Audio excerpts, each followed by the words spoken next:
everybody, my name is Chris, and welcome back to what is potentially, probably, actually, the very last episode that we're going to do for Mass Effect 2. And that's wild. That's wild to really think, because we have finished everything with Mass Effect 2.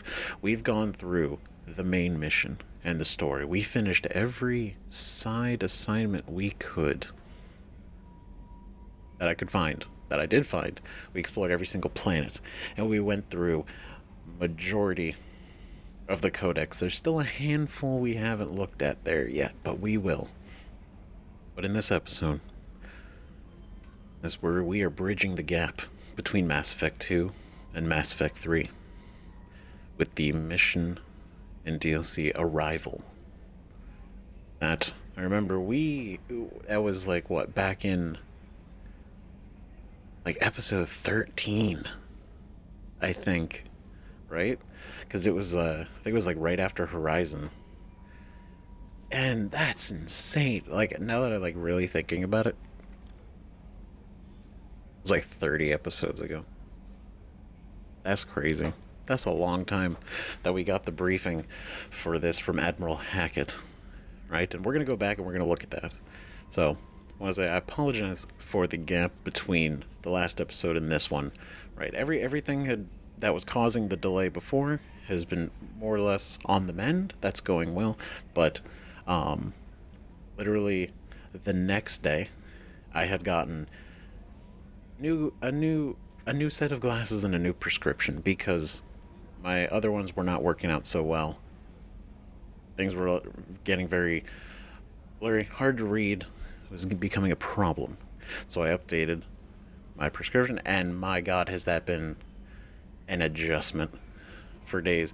And I tried to, like, I played like other games, like games that we'd already gone through, like Resident Evil 2, right?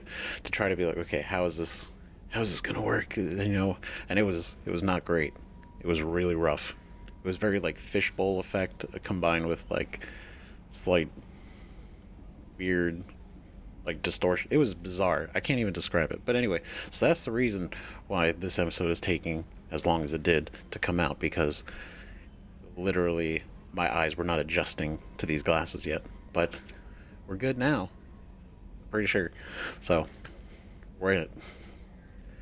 So now what we're gonna do is we're gonna go back in time a little bit. We're gonna go back to post Horizon because we didn't get like an actual message from Hackett. It was an actual video call, right? So I want to make sure that we're all like refreshed on it and on the same page going into Arrival, because it was a while ago, right?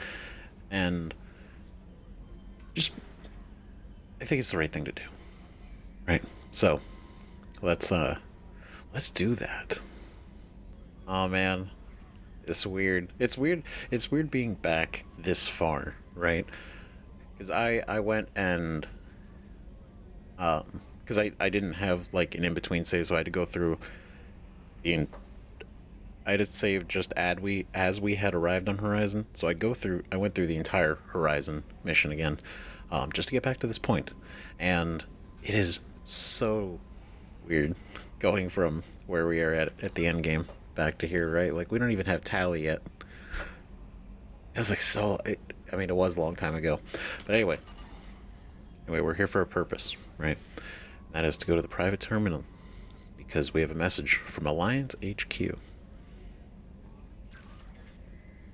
Incoming message from Admiral Stephen Hackett, Alliance HQ. Commander Shepard, I need to discuss a sensitive matter with you privately. I'll take this in my quarters.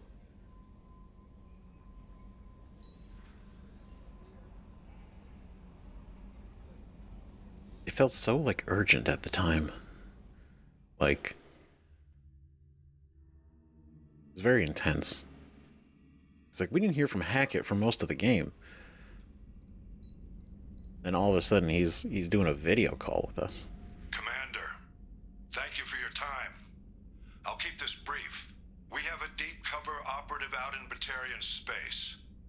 Name's Dr. Amanda Kenson. Dr. Kenson recently reported that she found evidence of an imminent Reaper invasion. So why call me? Just this morning I received word that the Batarians arrested her. They're holding her in a secret prison outpost on terrorism charges. I need you to infiltrate the prison and get her out of there. As a favor to me, I'm asking you to go in alone. Man, looking back on this, I know this was released like after the main game had already been like finished and everything, but from the timing for like our playthrough, like episode 13, it's like she was just arrested this morning. I need you to go get her, and we're like, cool, we'll go get her, boss. Don't you worry. And then like we just, dude,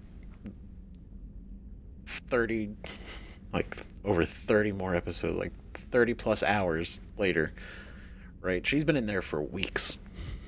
Like, it's bad. Is she even alive? Terrorism charge of Amanda Kenson. We'll go through all these again just so we're all right.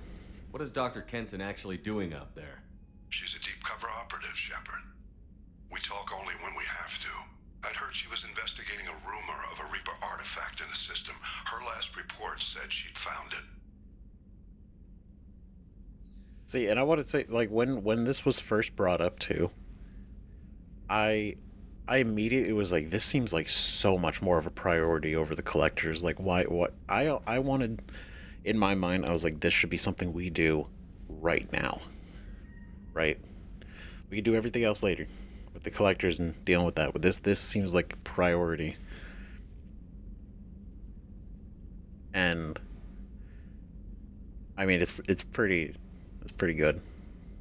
Like I'm such an interesting setup, right? She allegedly found a Reaper artifact out in the system. Then the Batarians arrested her. Under terrorism charges, though. So what could she have possibly done? Right? I mean, like, it's not like they like humans anyway, right? Like, they're not fans, right? But What else can you tell me about the operative?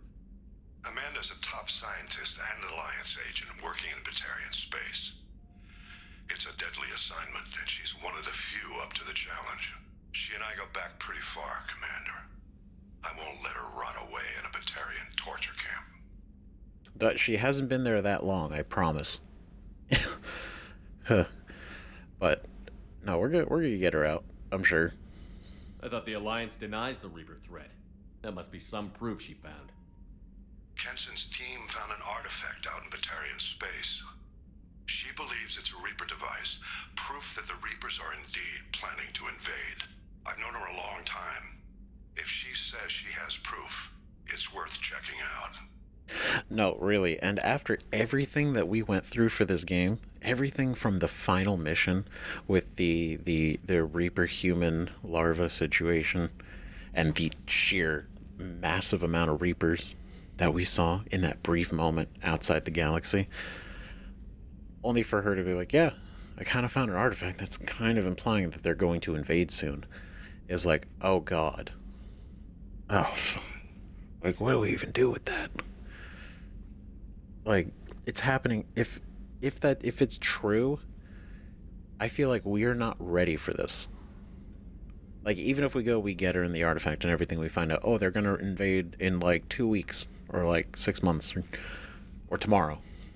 Like, we are, oh, it's so bad. Oh god. I have a hell of a squad with me. I'm sure they'd help out. Kenson is my friend. If the Batarians see a squad of armed soldiers, they'll kill her. This is serious, Commander. Go in with discretion, or don't go at all. Shit. So we actually have to go by ourselves. We can't bring anyone with us. Damn, so it's just our own skill and maneuverability. The Batarians won't take kindly to the Alliance breaking into a secret prison. This is not an Alliance operation. It's one person going in alone to save a friend. If it were an official mission, of course the Batarians would be upset. You keep this quiet, Shepard, and there's nothing to worry about.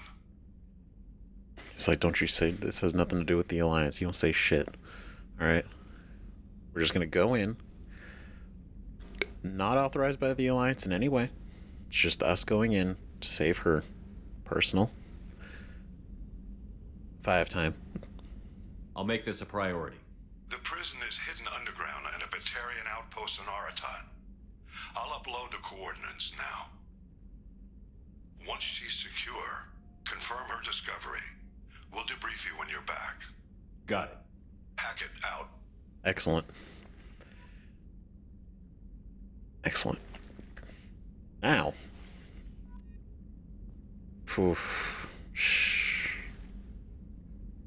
Aiton. God damn. Okay. Well, let's head back to the future. Back to the end game where we were. Alright, so things are going down. Things are happening, right? Dr. Kenson is captured. Batarian prison. Torture camp, potentially. As Admiral Hackett put it, right? And we know the tensions between humanity and Batarians. Not great, right? Because we essentially, like the Alliance started aggressively colonizing planets out there in Batarian space, even though the Batarians have been working on that for decades, and only for us to basically push in and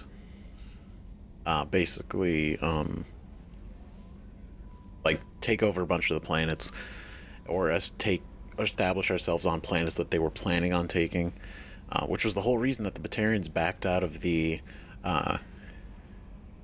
they got rid of their embassy over in the Citadel because of this, and they are now a rogue state.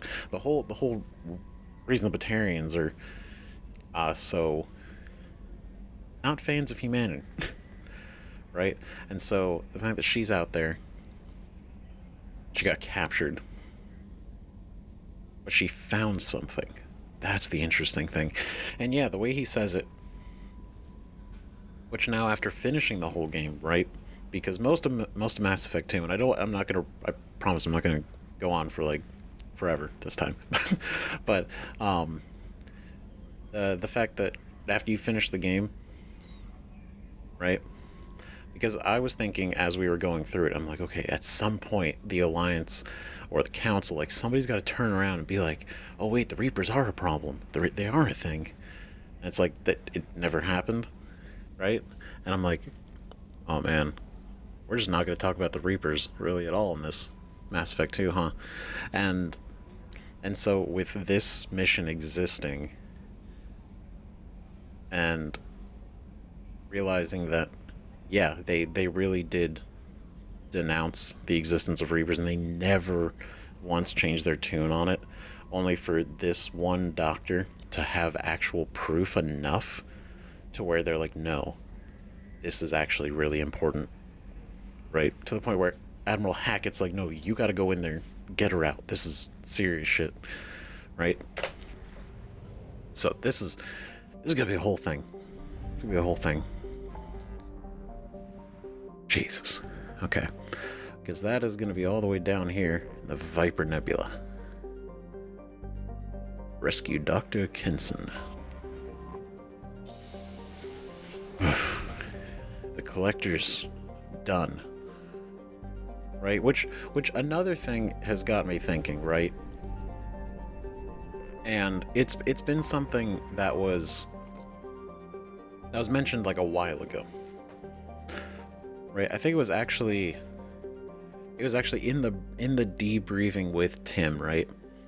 And it's been on my mind since it happened, right? Remember, obviously we all remember, right? Horizon. That was basically a setup, right? Tim let it slip that we were working with Cerberus, right? But then he also he basically made sure that the collectors caught wind that we were going to be present on Horizon, right? And because the collectors weren't initially going to probably be there, at least exactly when we were there. Naturally, right? So the collectors only showed up because we were going to be there, and we only showed up because Tim told us the collectors were going to be there. So he orchestrated that whole thing.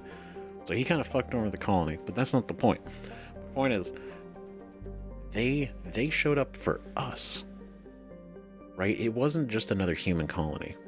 The collectors showed up for us being there, Shepard being there, and that's weird.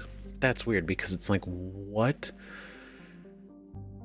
They want Shepard in some way, right? If they wanted to just kill us, wouldn't they just do it? Right? Because also on the collector ship, it was a trap. Again, we were showing up there. It's really weird. Now, I don't know why. My whole thinking is probably they wanted, like, with the whole human Reaper thing, they probably wanted to collect Shepard and make sure that he was specifically injected into it. Maybe they wanted his essence, or maybe something about Shepard and the beacon, maybe from Mass Effect 1, right? Something to do with that is maybe like something they either want to know or they want to keep us sidelined or something. But it's like, it just feels like there's something more than just they want us dead, because I don't think they do. But the fact that they showed up to Horizon for us, that's been like sticking in my mind since that happened, because that's so weird. So weird. But anyway, we gotta go to Aiton. Like Mount Everest inside an oven, was how John Grissom described Aiton while on a fact-finding mission to see if the Garden World was worth contestation with the Batarians. His team ultimately decided that the planet's air pressure and oxygen content were too low for large-scale human habitation. Undeterred, the Batarian hegemony colonized the planet's polar regions and began an extensive terraforming effort with cyanobacteria and invasive plant species. Alliance intelligence has confirmed that the colony has several Batarian military installations which are too close to human space for the Alliance's comfort. Edie's travel advisory. The Batarian hegemony considers any presence of Alliance military vessels in Batarian space as hostile. The Normandy SR-2, while an independent vessel, strongly resembles the Normandy SR-1, an Alliance ship. Use of stealth systems is highly recommended. Which, agreed, right? Whole thing, gotta be covert. Gotta be real quiet. Okay. We have no squad points to add, but that's okay. I feel like this is still pretty good. Right? Okay. Do we want to change the cane, though? Yeah, I think so.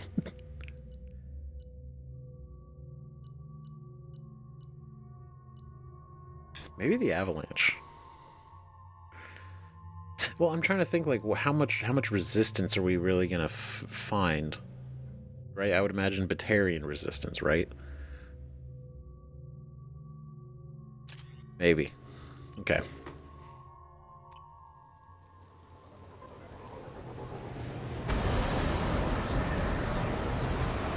Rainy.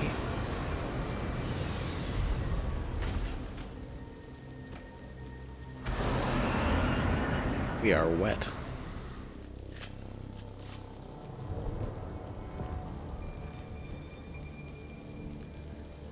Interesting.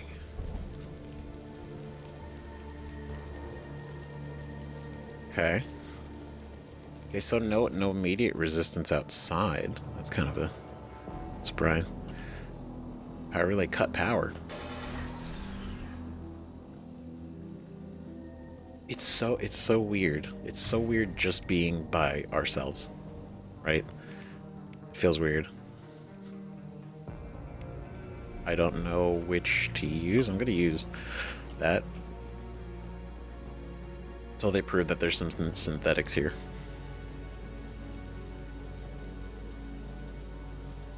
I feel like the level of detail is really high. compared to other outposts we've been to. Oh boy. Oh. Well, he shouldn't have eaten that. So it's not... I imagine this is not the actual well kept together prison.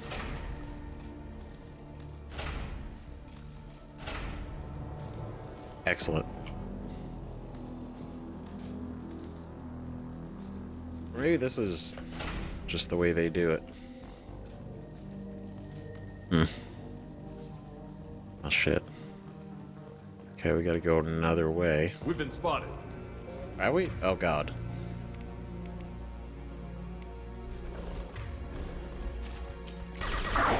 Shit. Baron. The Batarians must send their prisoners down here to die.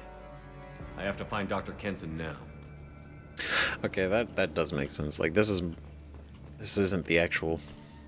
This is part of the prison. This is more like the underground, probably sewer section of the prison. So, not actually keeping anyone here. I don't know what a Batarian prison looks like, so this could be it for all I know.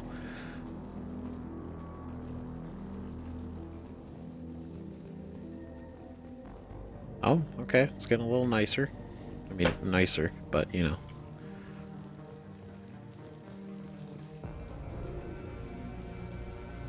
Cut power. This place is run down, even for a prison. Okay, so it's not just me. Like, that it is like weirdly in horrible disarray. Get the human to questioning. Get your hands off me! Shit. I mean, to be fair, it's not like they need it to be a nice prison. It's a prison, you know? It's not somewhere, like, real pretty.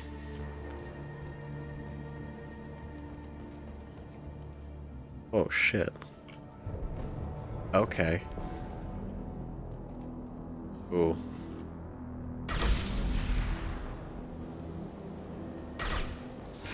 Oh, God. Oh. That'll do. Shit. That'll do it. Is there... Oh, God. I'm trying not to snipe indoors as much as I can.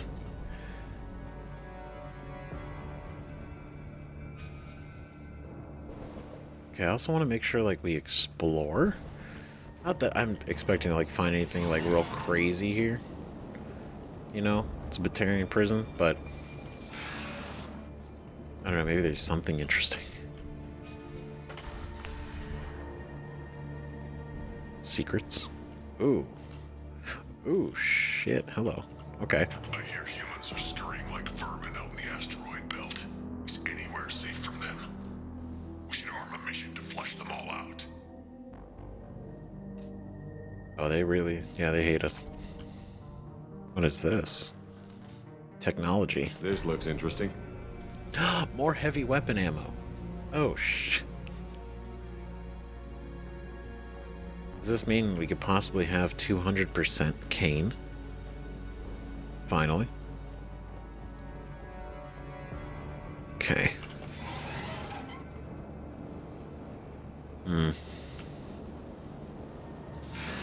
Okay, if we're done that way... Well, we're not done that way, but I wanted to see if there's anything we can do over here. Not really, not without cutting the power. Which I don't think was an option? Okay. Okay, so then it is to go... It is to go this other way then. Got it. Okay.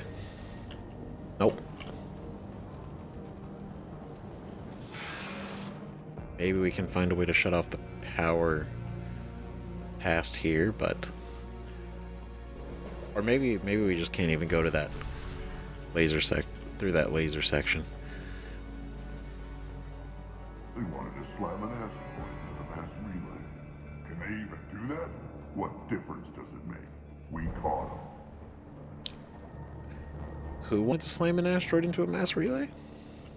That seems problematic.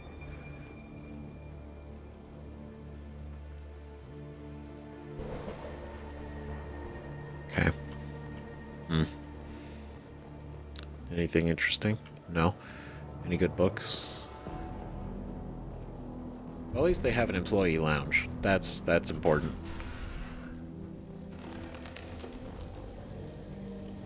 Okay. They've still got her down in the prison. I'd just kill her. Interrogating a human's a waste of time. Damn. Okay. I don't want to engage unless we have to. If I could sneak in and out, that'd be great.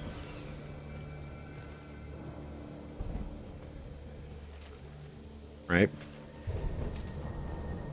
It's not often we can do that.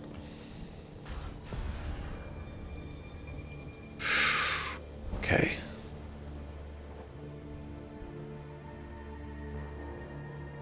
Oh.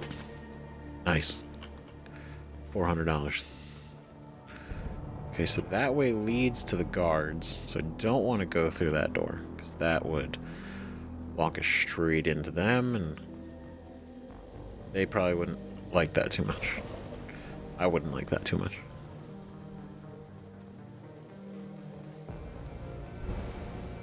Okay. Oh, some iridium. Let's go. Is this gonna be... Does this lead to them? Oh, they're right there. Oh, they're right there. Wait, could I cloak past them, though? Is that a thing? Maybe.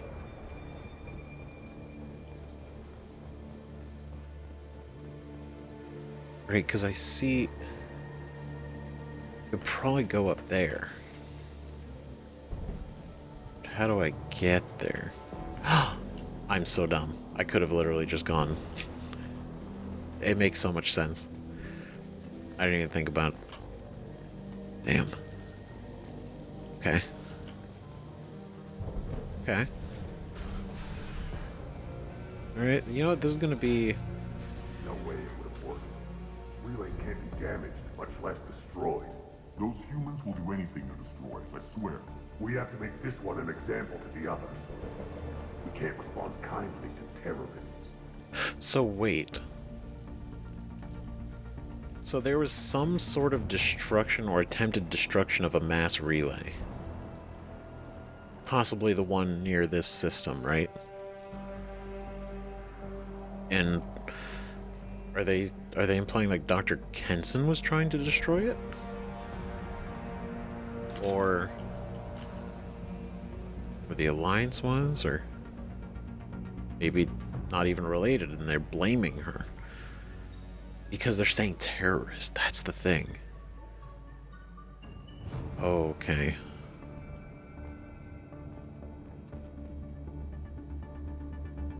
Oh, there's a personal log. Damn it. They introduced lore and it tempted me. Lore and dialogue. Shit. It's like, of course I'm gonna look at it at the risk of getting caught. Damn it. Shit. Sorry, dog.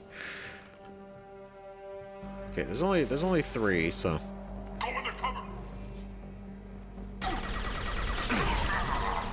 Okay. Okay. Everyone chill. Okay. What's this? 47 days straight without time off, and now there's humans in the prison below. I can't get a break. There's 300,000 people in this colony. You'd think someone could cover for me one night. You'd think so. God, can't even look out for each other. Right? God. Coworkers.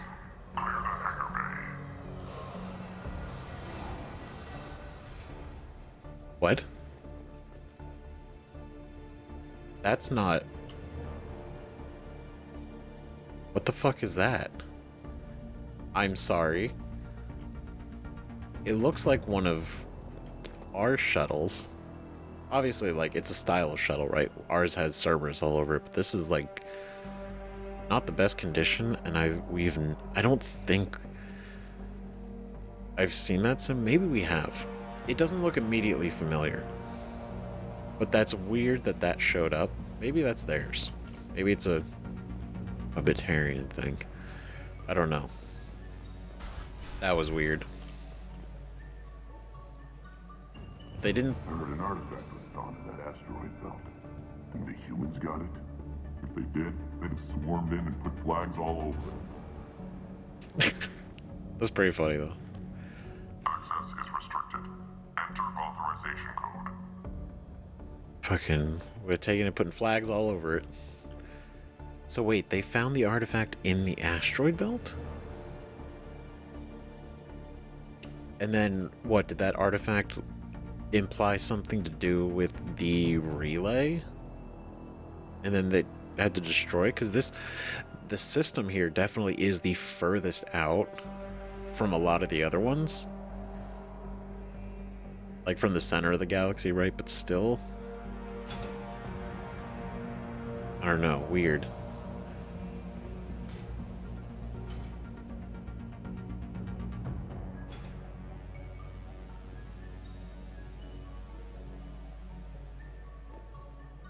Okay, what should I be? Am I removing this or am I grabbing? Okay.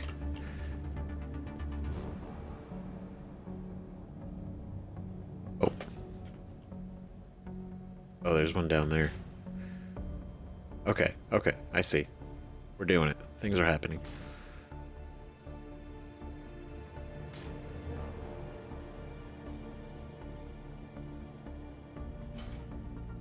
Okay. This is working out.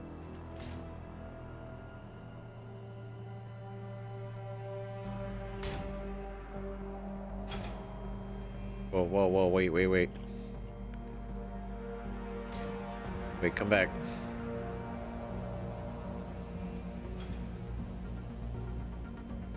Didn't really seem like we had another button. Wait, yeah, it's just the middle one. Can we do something with this?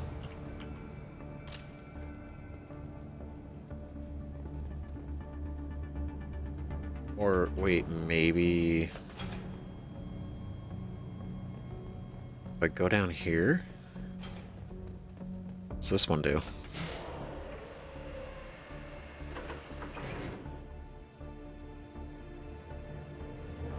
Interesting. Is there anything over here? No? Okay. If I push this again, will it come back up?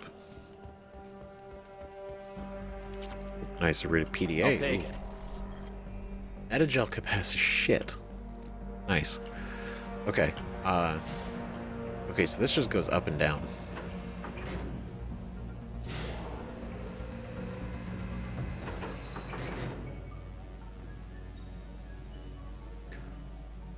What did that crane... What could I have done with that crane? I feel like that's not over yet. Right? Maybe? I don't know. I feel like maybe there's more to do with it. Oh, is it too late? Did I already screw this up? Oh no. Hit the button. Ah, shit. Oh no.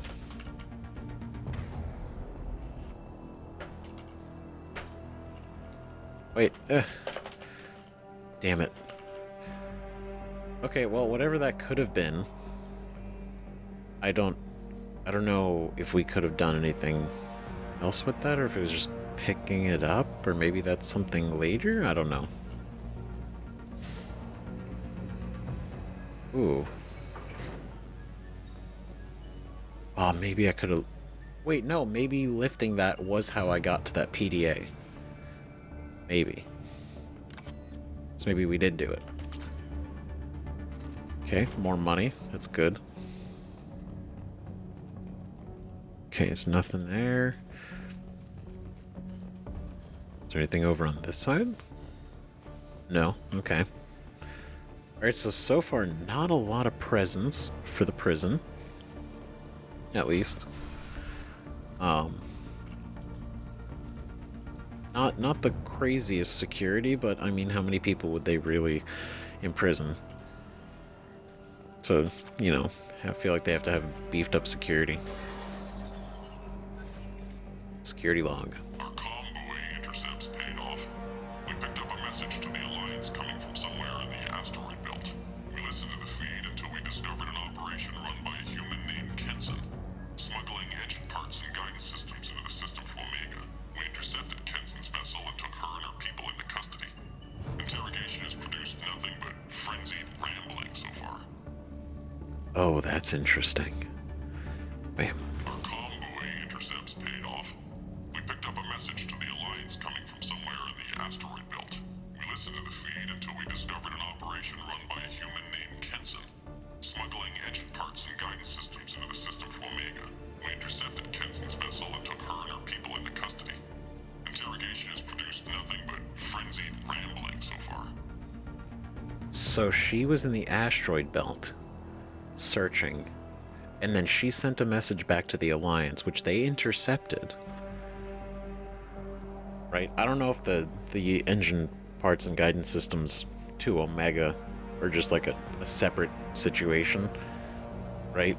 And that was like what she was actually doing, and then she ended up finding this artifact and then sent a message to the Alliance, right? So they intercepted, they picked her up, and she's talking about everything. Maybe she's telling them about the Reapers, and they're like, she's crazy, she don't know. This one's apparently the mastermind. If she doesn't talk, kill her. Oh shit, there she is.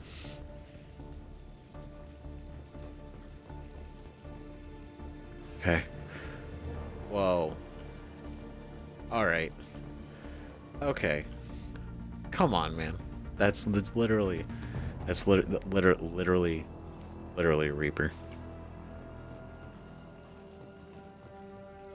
Literally.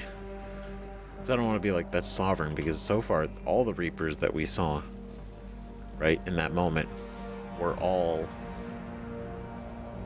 the same design. Oh shit. Oh god. Oh no. Who are you? What are you doing? Dr. Kenson, I'm Commander Shepard. I'm here to get you out. Commander Shepard? I'd heard you were alive. Hackett must have received my message.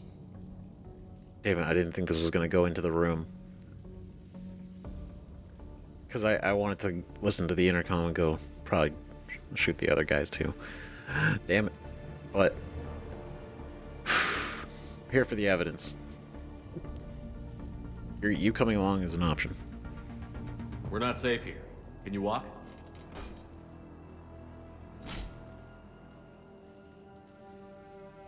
I'm fine. Just give me a moment. We have to go. Now. If we can find a console, I can hack security. Make us an escape path.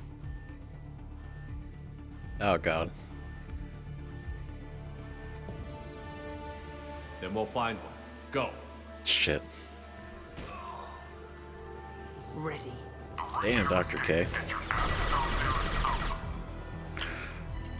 Alright, well, the guys on the other side, they could watch me free her. So that's really, you know, that's what they get.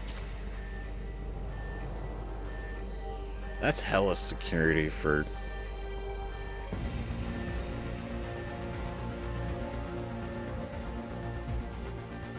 Oh, shit. Okay, so probably that back way is definitely our exit. Okay. No, that's some crazy lockdown shit. Well, I guess if they think she's a terrorist. Should be a security console here somewhere. Access is restricted. Enter authorization code. Oh god. Oh, no. Okay. I think it was me. I got close.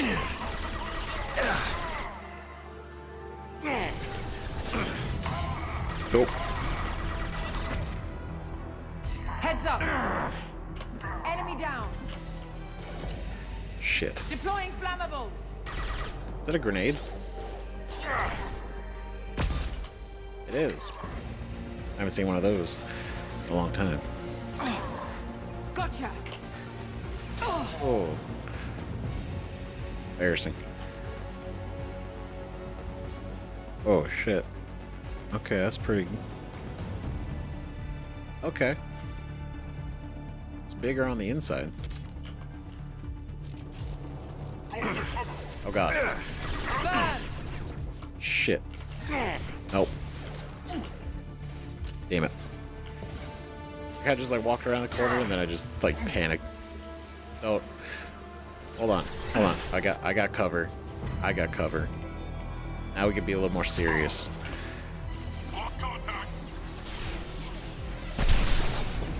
Just like that.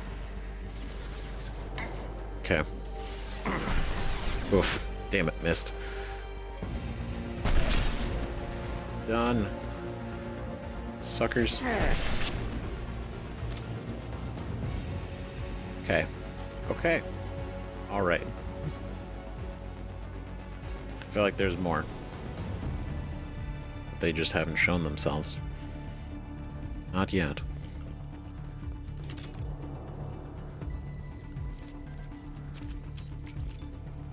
Okay. You guys hiding anything? Ooh, what is this? Oh, this is the security console. Maybe? They know we're here. Keep them off me while I hack us a way out. Oh, okay. Yes, ma'am.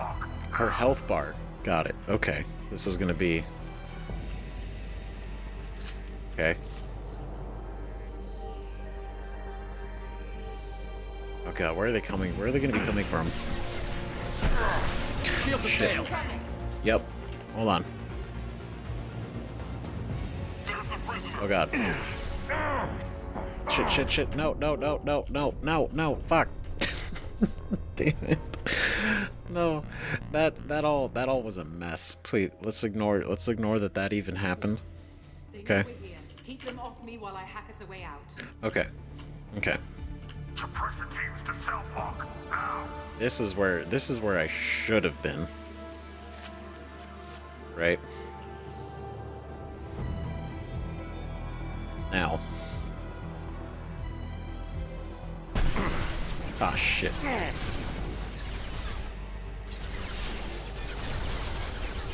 Nope, nope.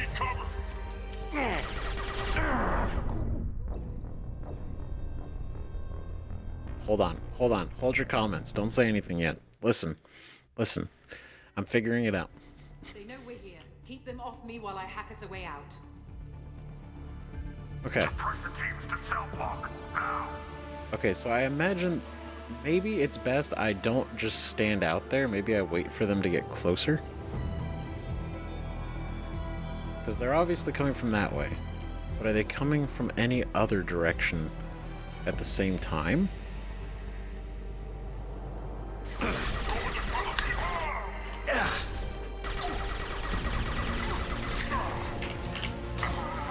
Okay.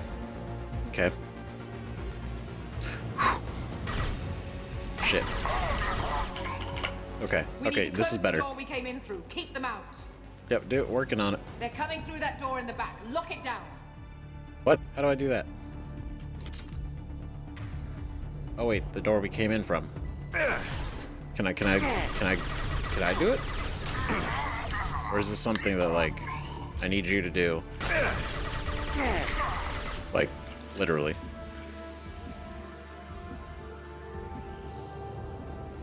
Get that door closed. Yeah, working on it. Working on not dying. Okay, going. Right? Shit. Okay.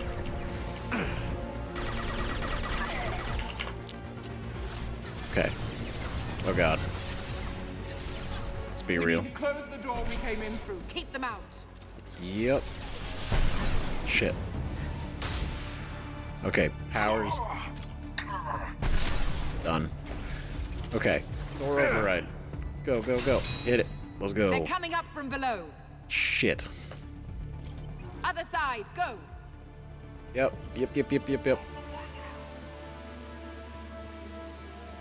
So stressful.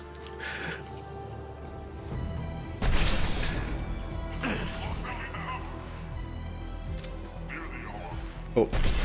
Alright. No, no, no. There, go get that. Okay. Okay. Ah, shit, I thought I was more in cover. I'm locking all doors to the hangar.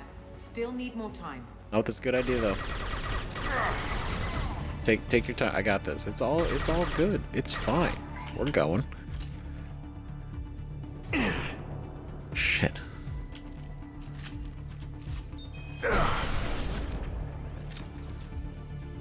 Go.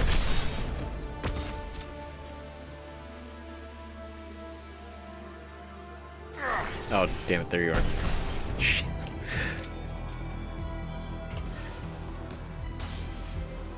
Hope you lived. Bringing down their orbital tracking network. Okay, you dude. You know what? Watch the other side. More enemies on the elevators. You're a talented doctor.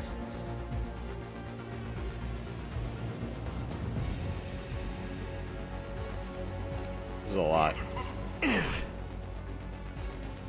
Oh.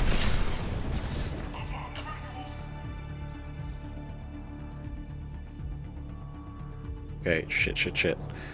You. There's the prisoner. Oh, An elevator that leads up to the hangar. I'll bring it down to us. Almost done. okay.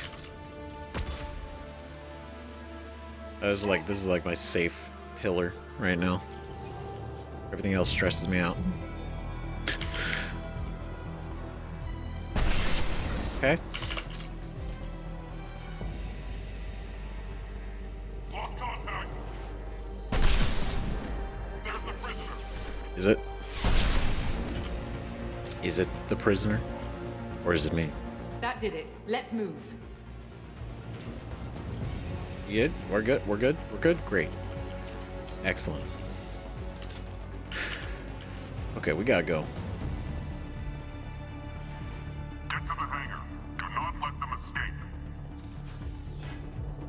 Oh, one last thing. The hangar doors are hard locked. We'll have to get those open the old-fashioned way. Ah, Leave shit. that to me. I mean, yeah, easy. Right in the eyes. Nice. Cool. Ooh, can we steal that? Oh, yeah, it is. Okay.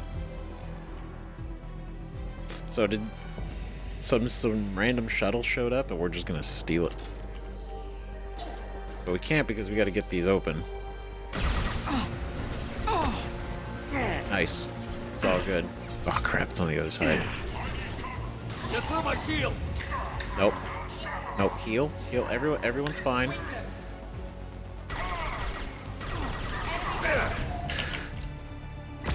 It's all good. It's fine. It's all fine.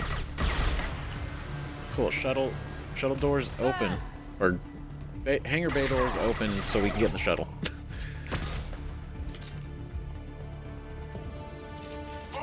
Okay, that's where we. Heads up. Whoa. No.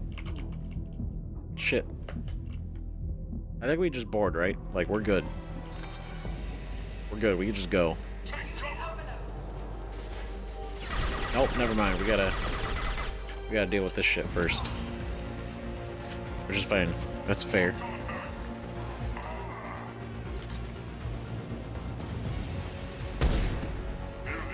Shit. Okay. Okay, cover. All part of the plan.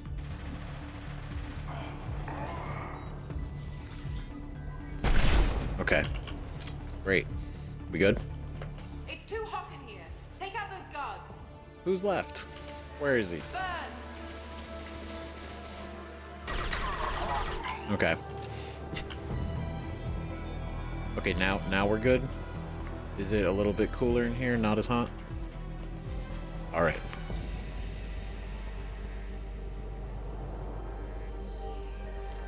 Ah, shit.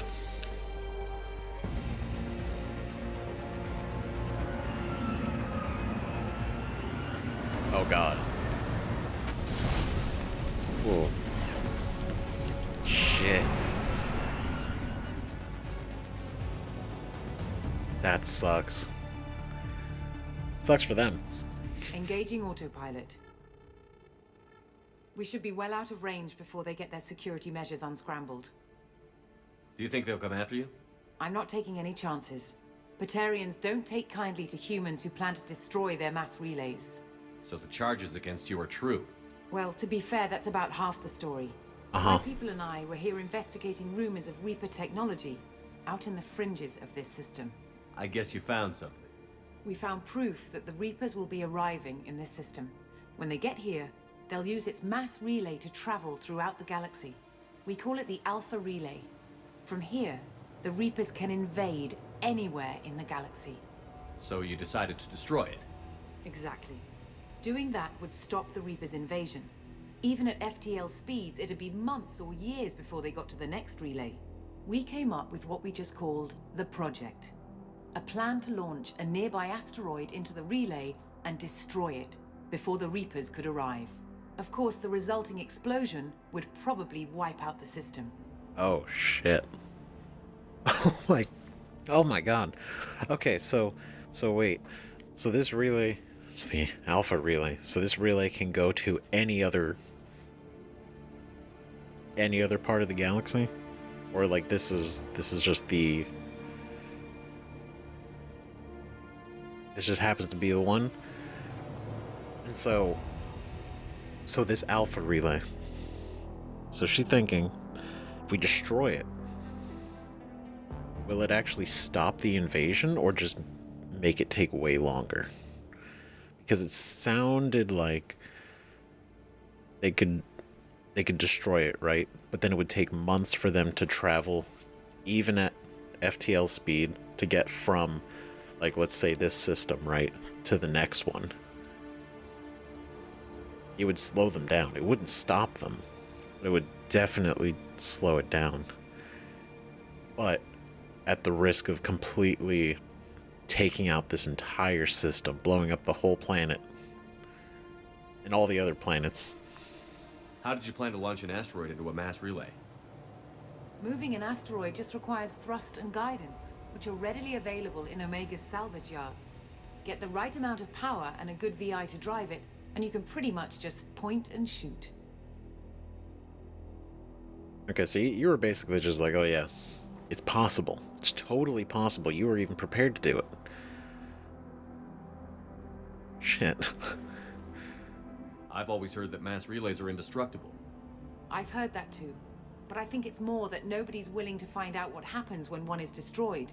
And, well, we plan to slam a small planet into the thing at very high speed. By our calculations, that's more than enough. A small, so not just an asteroid, but like a small planet straight into it. I mean, to be fair, considering essentially all like organic life uses the mass relays, and then like Legion confirmed that even the Geth don't touch the relays, right? But like all the organic races, right? They use the relays. So why would you want to destroy one? You know, like even as like a test, like, oh, what would happen? Especially because you don't know how to build them. So it makes a lot of sense that, like, it's like, oh, they're indestructible, but it's like no one's ever tried because there's no reason to try. Is the project still operational? I imagine it is. We were one button press away from launch when the Batarians arrested me. Oh shit. So this wasn't like, you know, you were planning it and it was going, it's like you were about to actually do it. Why do you think destroying the mass relay would destroy the entire system? Mass relays are the most powerful Mass Effect engines in the known galaxy. The energy released from a relay's destruction would probably resemble a supernova, This is a remote system, but just over 300,000 Batarians live on the colony where they held us. The explosion would undoubtedly kill them all.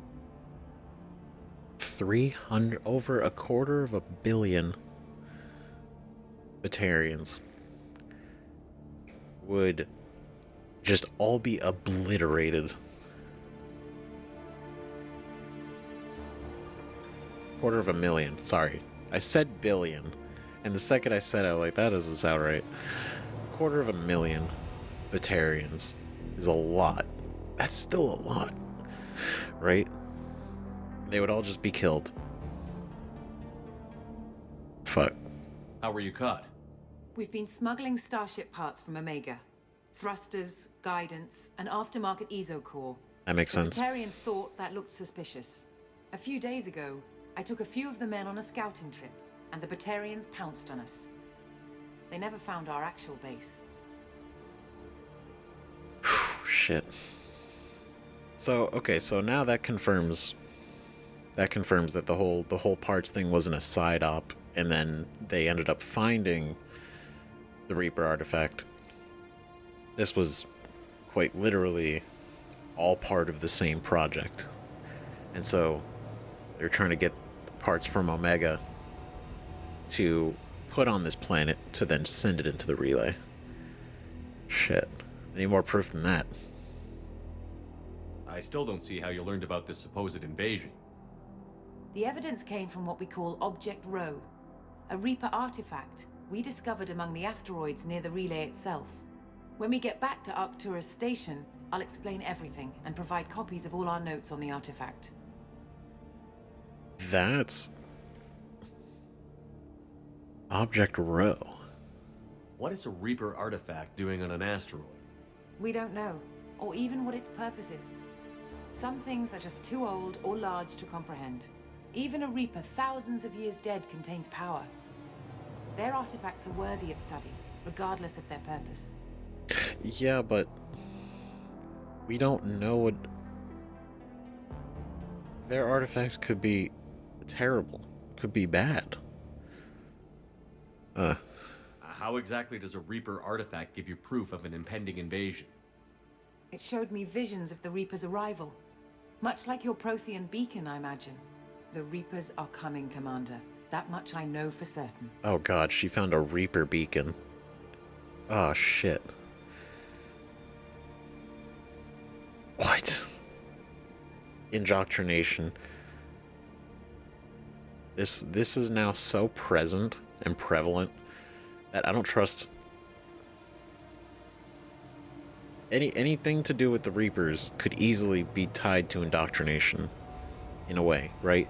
I mean, we don't even know if, to be fair, it'd be ridiculous or genius, but it's like we've been around Reapers. And by Reapers, I mean we were in the derelict Reaper, right? That indoctrinated the Cerberus guys that were on there. And then we dealt with Sovereign. We weren't really like physically on Sovereign, but it's like have we ever been affected by indoctrination? Would we know? If you're working near a Reaper artifact, how have you avoided indoctrination? We've been very careful. We know what we're dealing with. You're not speaking to a child, Shepard. I saw what Sovereign did at the Citadel. Trust me, I know what's at stake. Yeah, no, I get that you understand it, but it's like, so the whole thing, and it's really interesting, because it's almost like a it's almost like a flip, right, of the Mass Effect 1. Like, Shepard, us, getting the Prothean beacon and getting the visions, and we're trying to tell people, like, the Reapers are real, they're doing this thing, and then the Council's just like, I don't know, it's just visions. Right? And so it's kind of like seeing that from the other point of view now. It's like somebody else had the visions about the Reapers, and we're like, are you sure? Interesting. It's an interesting, like, parallel. The stakes are too high. If you were willing to destroy a whole system over this, I want to see your proof. I guess I can't argue with that. Give me a moment. Kenson to Project Base. Good to hear your voice, Doctor. You coming home? Affirmative. And I've got Commander Shepard with me. Shepard? Really? Tidy up the lab. The Commander needs to confirm the artifact. Right. That's right. I'll get everything set up for your arrival. Project Base out. All set. Just sit back and relax. We'll be there in no time. This is intense. Like, literally... Whoa. Wait, their base is on an asteroid? Or is their base on the thing that they're gonna launch into the relay?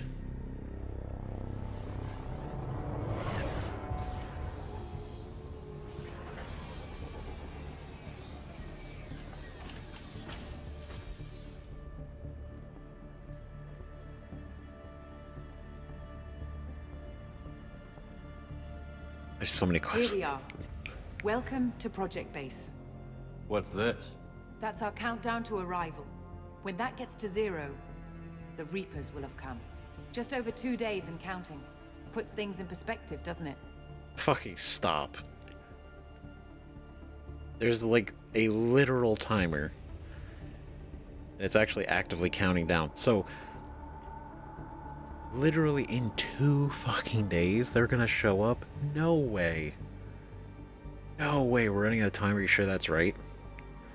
How do you know that's an accurate countdown? It is. The artifact has been giving off pulses at definite intervals since we found it. The intervals have been decreasing at a steady rate.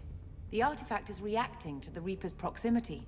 In just over 48 hours, the pulses will become constant, and the Reapers will be here. Okay, this is so much... Okay, assuming this is 100% accurate, we're fucked. This is so bad. This is... Oh my god, I thought we'd have, like, at least a couple weeks, maybe some months, right? Like, sometime. I didn't think it was really gonna be, like, after stopping the collectors and everything. It's like, okay, we got a minute. It's like, no, we actually have maybe 3 days from the time of the defeat of the collectors. Now it's 2. This is... Oh. You're saying the Reapers could be at Earth in 2 days? There's no time to waste. Then let's show you that proof. That door exits the hangar. The artifact is in our central lab area. This is bad. Holy shit. Is it still counting? It is an active countdown. That is... Shit. Oh my god. I can't... Oh. Oh, fuck. Seriously? 2 days? I thought we were gonna have time to, like, prepare, like, you know, get the fleet going. You know, the Alliance, like, hey, this is all happening. No, it's like we got 48 hours, and then this entire galaxy is fucked up. Go through the door at the end of that corridor to your left. Comm tower. Access to the room is currently restricted. Alright, fine.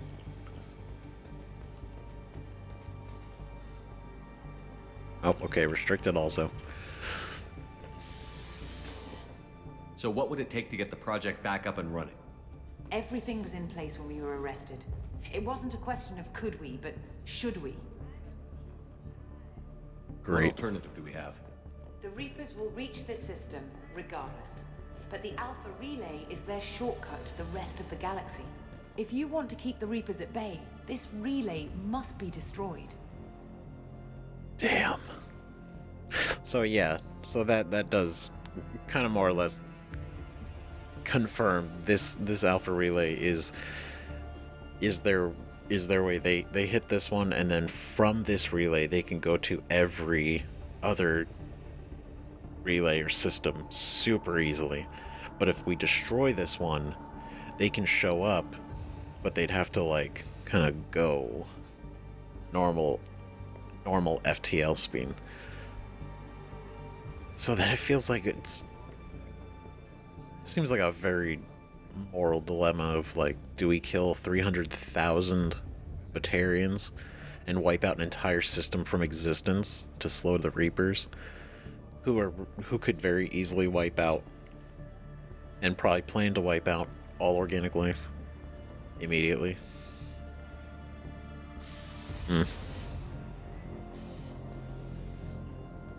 I don't mean like literally, probably like we know that their purpose is to wipe it out, but is that it?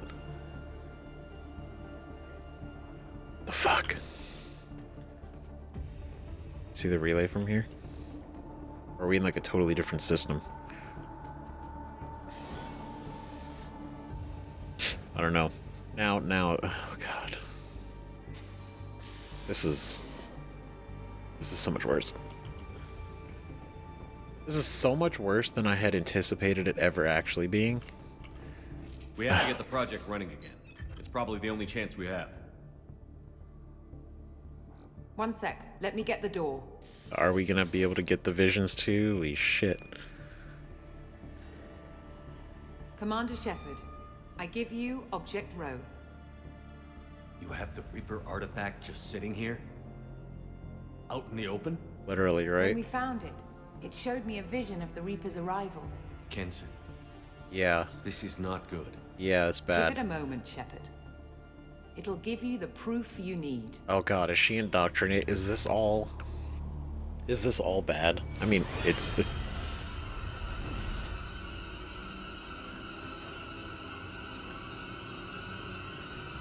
Oh. I can't let you start the project, Shepard. I can't let you stop the arrival. God damn it, I fucking knew it. Ugh. It was all to lure us in here. Son of a bitch, it's always been about us. Take him down! I knew she could. Fucking god damn it. Survive the onslaught? Oh god. Ah shit, dude.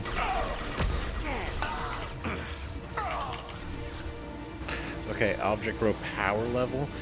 So yeah, no, the second they were just leaving it out in the open, it's like, oh shit, this is all fucked up. There!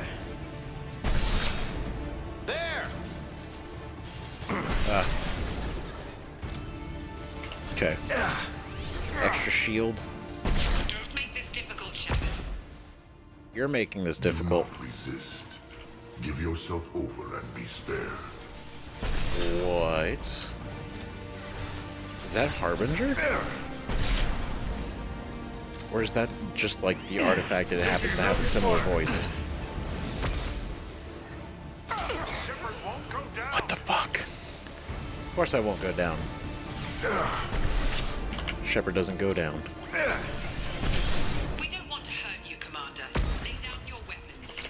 I feel like you do want to hurt me. Your I am galaxy being is hurt. in sight. Your final days are at hand. What the fuck? I mean, we did see the vision, right? Like, we saw all of them approaching the relay. Shit. We can't keep this up much longer. Yeah, but you can't. I could do this all day.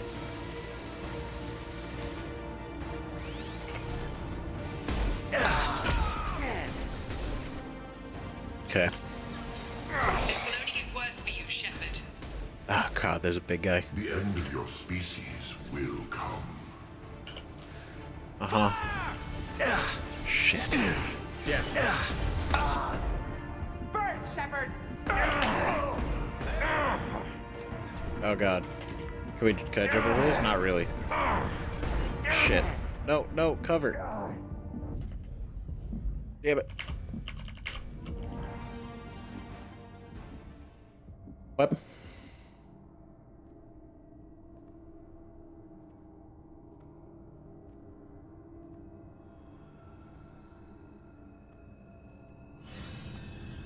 Hello?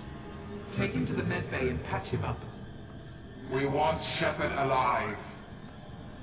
Wait, is he controlling her?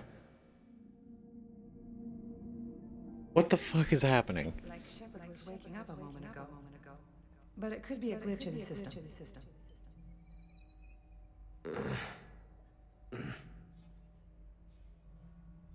No glitch. The sedatives aren't working. Security!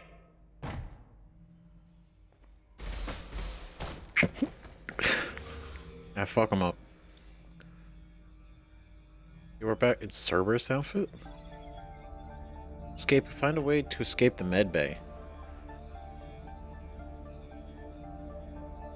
Are we still, like, here? Are we in a totally different place? Why are we in Cerberus outfit again? What the fuck? Hey. What the hell is going on here? Step away from the terminal. Assume control.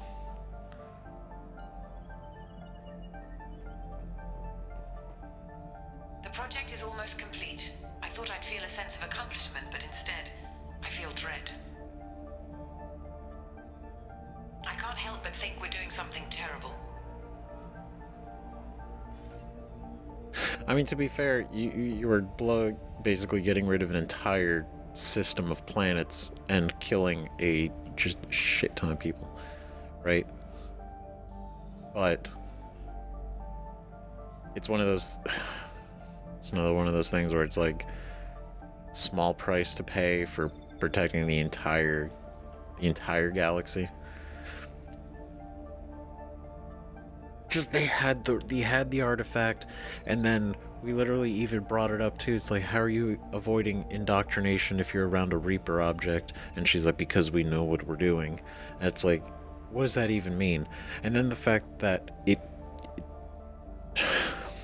so they were doing the project, this was all the plan, and then it stopped. The project stopped because the indoctrination really set in, probably. And so it was halted, and then specifically Hackett sent us in, right? Obviously Shepard, right? We're gonna get it done. But the fact that it was us is definitely almost exactly what the Reapers would have wanted. Security, I need backup in the med bay. Sorry, Doc.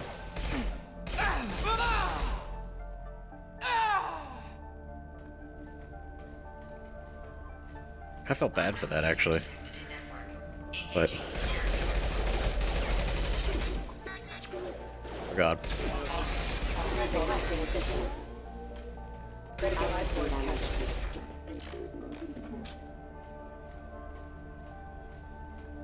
What the fuck?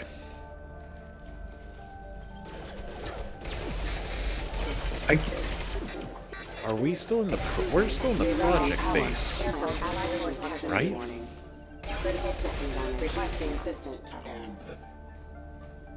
I'm very confused.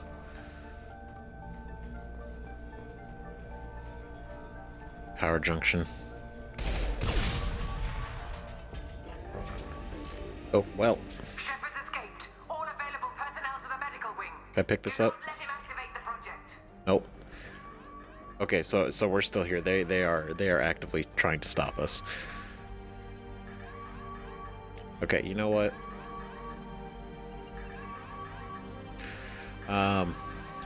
Probably the arc projector. Get our goods back. Not much time. I have to get this asteroid moving and get the hell out of here. Oh my God, we have been unconscious for over a day. Are you shitting me? God damn it. Great. Oh, the Reapers, we got 2 days. Oh, cool, now we got less than 2 hours. Son of a bitch.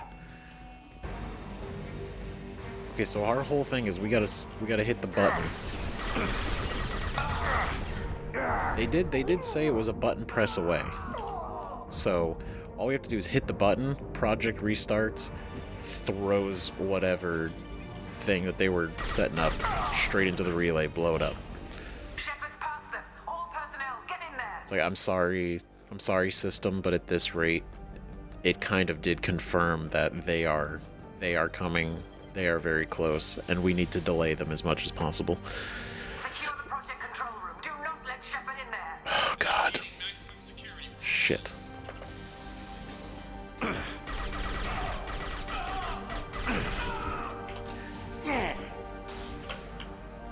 God damn it.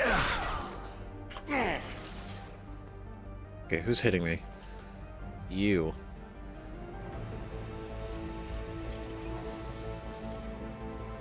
Okay, let me switch this to this.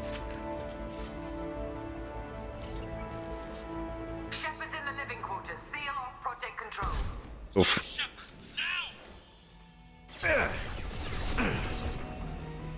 Damn it.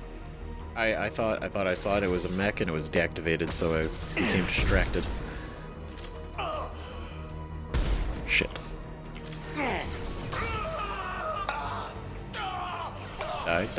Die. Almost. Almost. Shit. This is so bad. Ooh, salvage parts. Okay. Cool. A little bit of money. Alright, we'll take it if we even survive this. Well, we'll survive it, but I don't know where we're gonna spend it.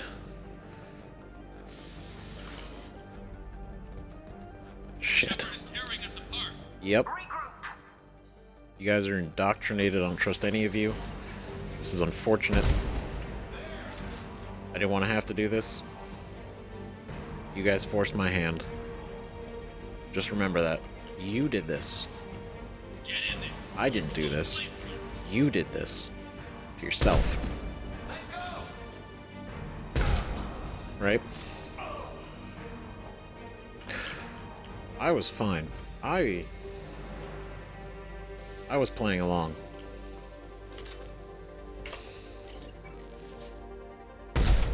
Oof.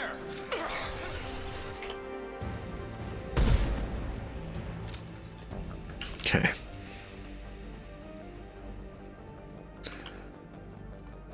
Maybe it was a mistake to tell me that you guys. Something strange lately. Like she doesn't care about the project anymore. I know I'm not the only one having those dreams.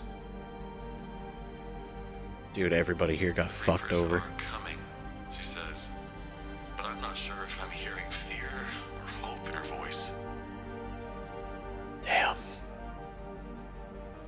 They are coming. Yes, they are. And it started out to be fear.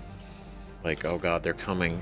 And turned into they're coming. And you can't stop them. Like, she became like almost looking forward to it. She was indoctrinated. God damn it. You won't get through here, Shepard. I won't. There! Shit. Okay, I hope this bulletproof glass holds up. Fun. Shit. Oof. Sorry, man. It all sucks because it's like, I don't know if they're all indoctrinated or if it's just her and they're just listening to her. But I imagine it's all of them. Right? Because they're not questioning her. Not really. Shit. The longer we're here, the more I'm convinced that the project must be stopped. We simply don't know enough about what the Reapers want. Really? It's foolish to assume that the Reapers mean doom for the galaxy. Legends say they've come through before, and yet life continues, doesn't it?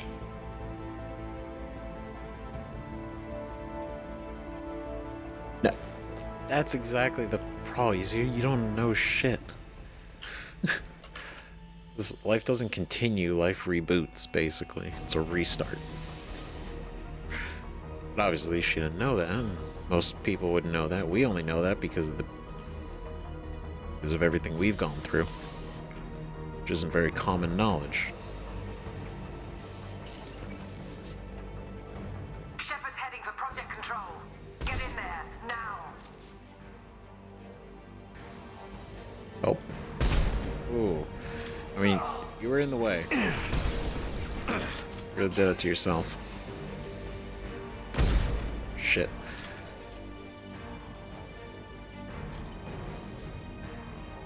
Come on. Come here. Need help targeting. Come here. You're so close. You're right there. I son of a... There's Shepard. So sorry.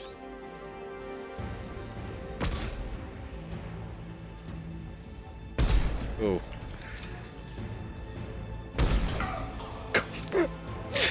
Right in the tank. They're off my screen. It feels so bad, man. Like, let's look at this realistically. We're in an Alliance research lab, and the only evidence we have of them being indoctrinated is really us. And like, imagine this from the outside. Like Hackett's watching the security cameras or something. We're killing everybody. And I mean, like, yeah, maybe he'll believe us, but it doesn't look great. It doesn't look good. It really doesn't. And I feel bad because it's like they're just like, they're indoctrinated, right? They're just basically mind controlled in a way. So it's not even like, I don't want to be like, oh, it's not even their fault. I mean, it's not. Like, they shouldn't have had the artifact out in the open, but like, Burn, Shepard.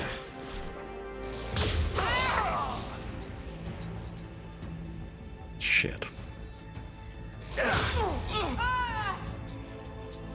Sorry.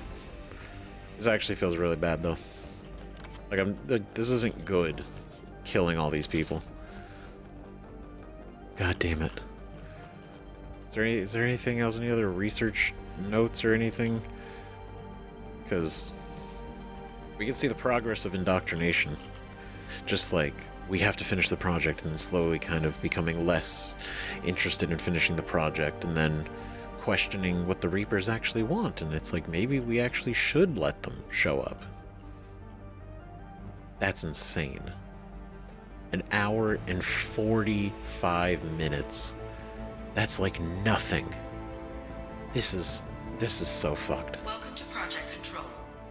I want to activate the project. Warning. Activating the project will result in an estimated 305,000 casualties. Do you wish to continue?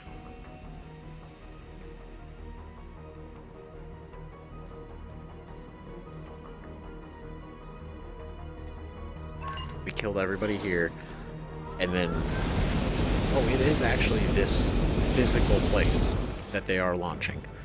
Oh god. Activation in progress. Warning.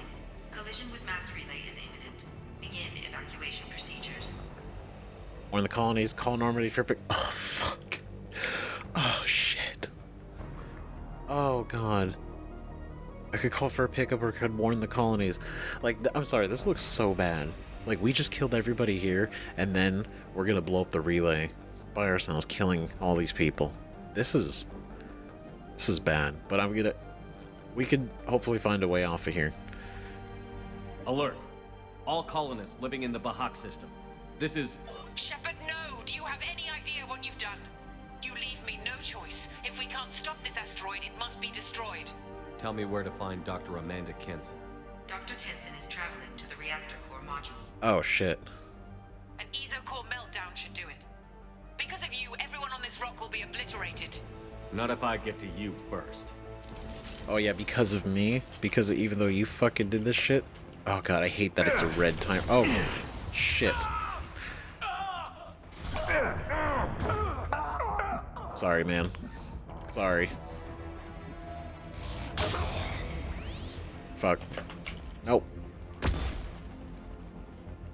Damn it. Fucking... Really? She's gonna... Okay, so I can't go down there. She's gonna start a fucking core meltdown? Reactor module. There we go.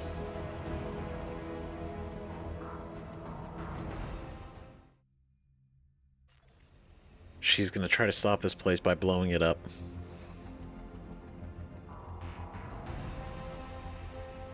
Don't try to stop me, Shepard. I have to do this. You don't have to do shit. You're wasting your time. I will stop you. Stop now, Kenson. Hackett's friend or not, I will kill you. You're forcing my hand, Shepard. You know that. There is no escape. There's no redemption for what you've done. I will die, never having seen the Reaper's blessings, and you will just die. Damn it, Kenson. Seriously. God, she is fucking lost. They've seen us.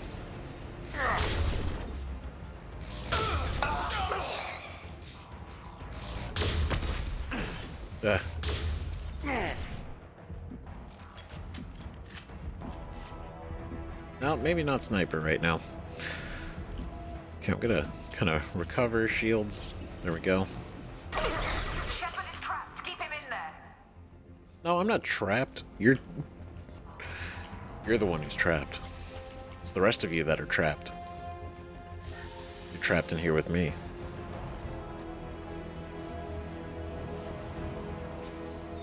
Safety protocols disengaged. Core temperature rising. God damn it. Let's go!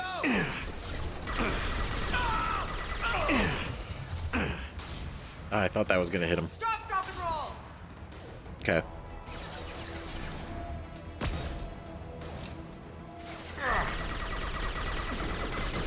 Oh. Okay.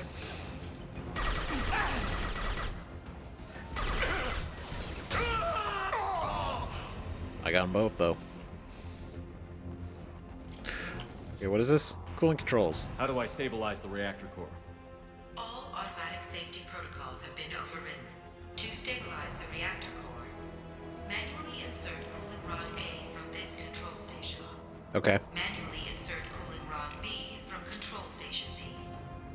Doing so will stabilize the reactor core. Okay. Cooling rod A reinserted. Reactor cooling process has begun. Okay. Okay. Okay, it's chill. I need more time. Get in there. She's really fucking around, huh? God damn it. Shit.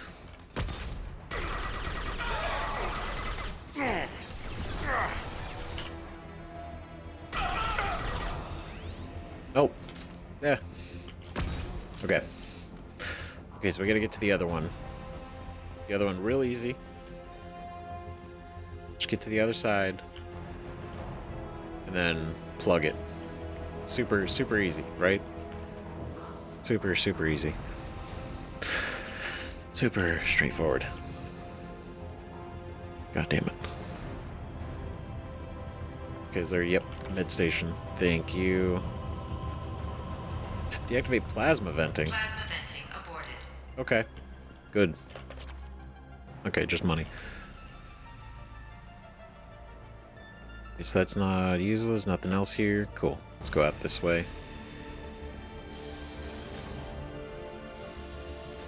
Shit. Plasma venting in progress. Okay, gotta say, the music here, incredible. Real good.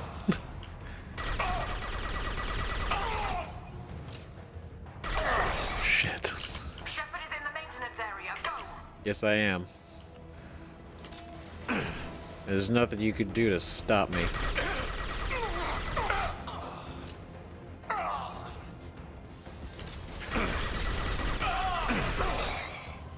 God, the fact we're like a one-man army doing this shit. Taking heavy fire! Yep, I'm hurting. Not too bad, but enough. Oh shit. Fuck. Real fucking ironic I say that too. God damn it. Oh, embarrassing.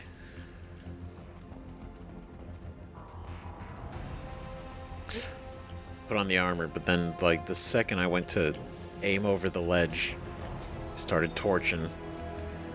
God damn it. Shame. Plasma venting aborted. Okay, got the money. Let's go this way. Okay, come on, let's go.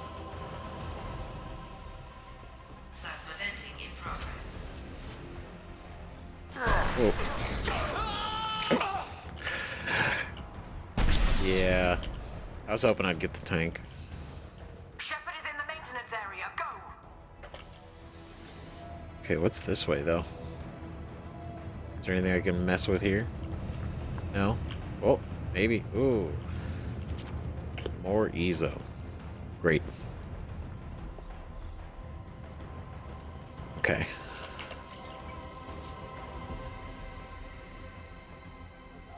Oh. There! Damn.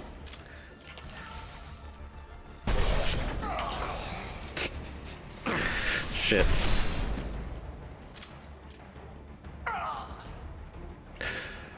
Alright. Alright. That went, you know, mildly better that time. Is there anything up here? No. Okay. Over here. Oh, explosive crate. Great. Warning. Access to the reactor area is restricted. This is Williams. I've got Shepard locked in the maintenance area, requesting backup. Got locked in here. Backup! Now! Sorry, Dong. Security log overridden. Indeed.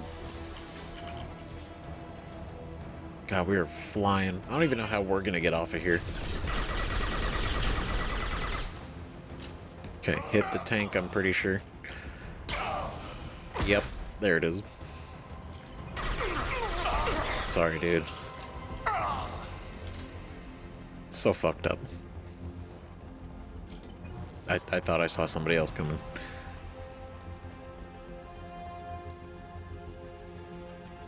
Okay. Just making sure. 100%. No questions. No one else is coming from anywhere. No surprises.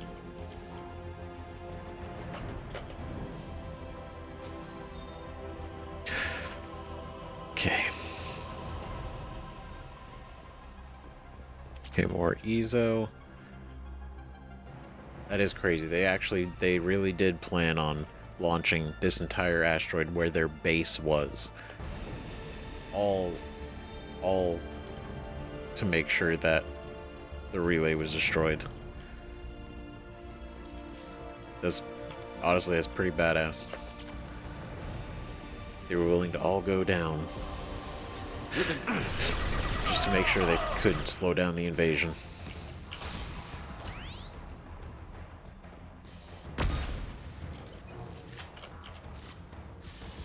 Crazy.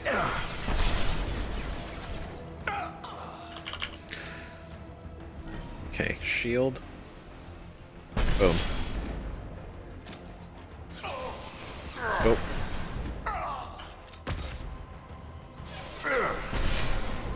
Okay. Okay. There's another guy hiding over there. Oh, you're there too.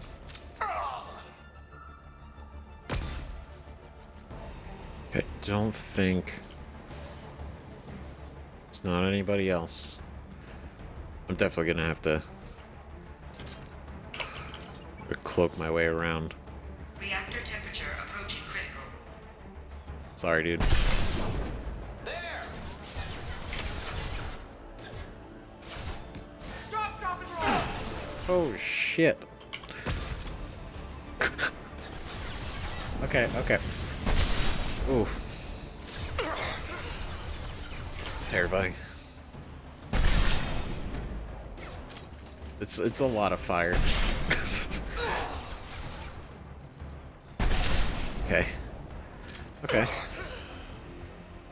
Okay. Alright. I'm wondering if Admiral Hackett even knew that this project was happening. I don't think he did. I don't think he probably did. This was probably a secret project that they were working on. I imagine he would have told us, right? Right?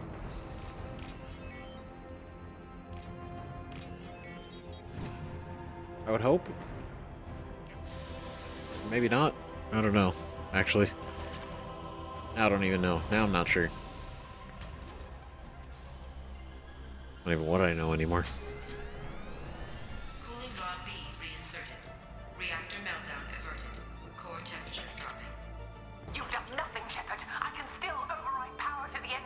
Oh my god. Stop me! I'm trying to. You're just... The Reapers are trying their best to work through you. Step away from the reactor. You've ruined everything. I can't hear the whispers anymore. Turn around. Now! You've taken them away from me. I will never see the Reaper's arrival. Oh my god. All you had to do was...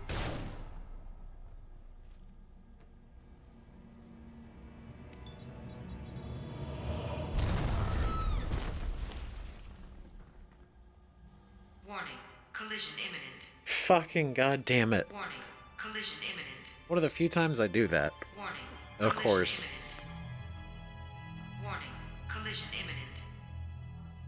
Warning. Collision imminent. Oh, it's working. That's great. Warning. Collision imminent. Warning.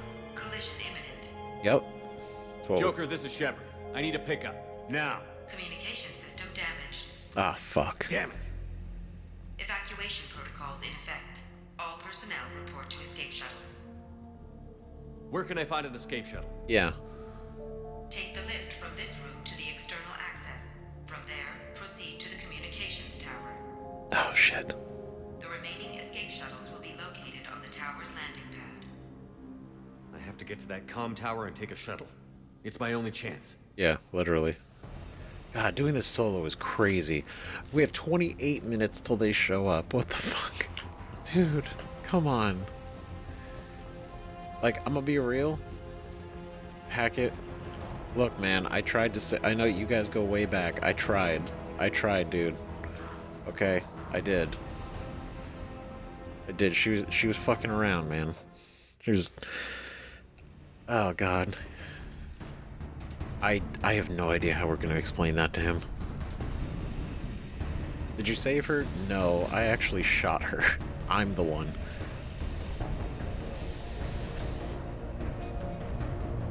So analysis This data. should come in handy. Heavy skin? Oh, that's good. That's great.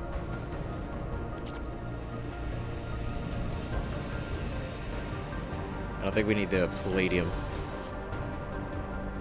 God damn. Okay. Shit. Oh, there's our shuttle. I see it. I see it very, very briefly.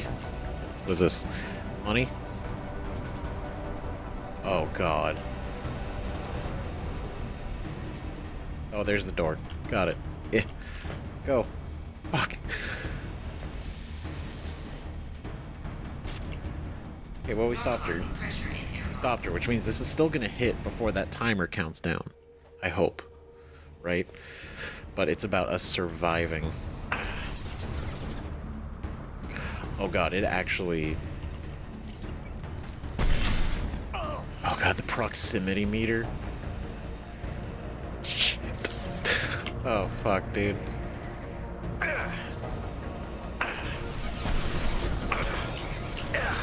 Oh, hide. Okay, come on, cool down, cool down, cool down. There we go. Oh, shit.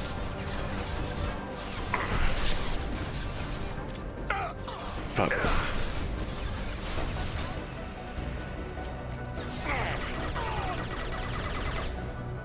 Everyone here is already. You're all dead already. I'm sorry. No. Damn it. I have to get to the comm tower. Hope the Normandy's listening. Oh, come on, man. Really? Shit. A fucking Emir mech? Come on. Okay, now y'all just fucking around.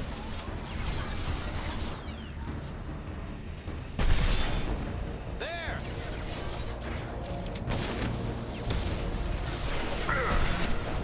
Okay.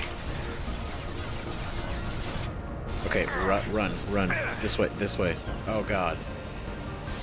No, help.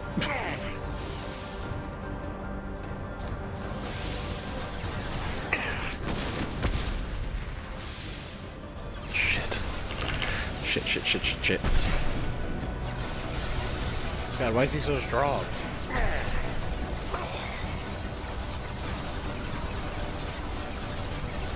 Okay, what if I...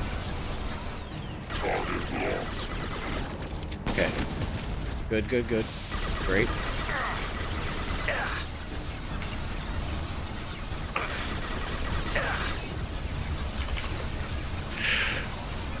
Oof. Oh god. Okay, come on, come on, come on, come on. Great. Stop shooting, please. Did it work? Did I do good? No, he still hates me. Alright. I was like, oh, what if I hack him? And then it's like... Okay, we are halfway to the part. Oh my, it is actually so close. Shit. Okay, go, go, go, go, go. Run. Sprint. Oh, there's gotta be one shuttle left.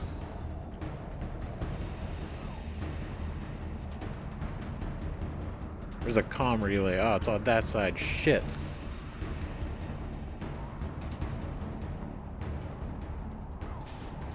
External comm channel open.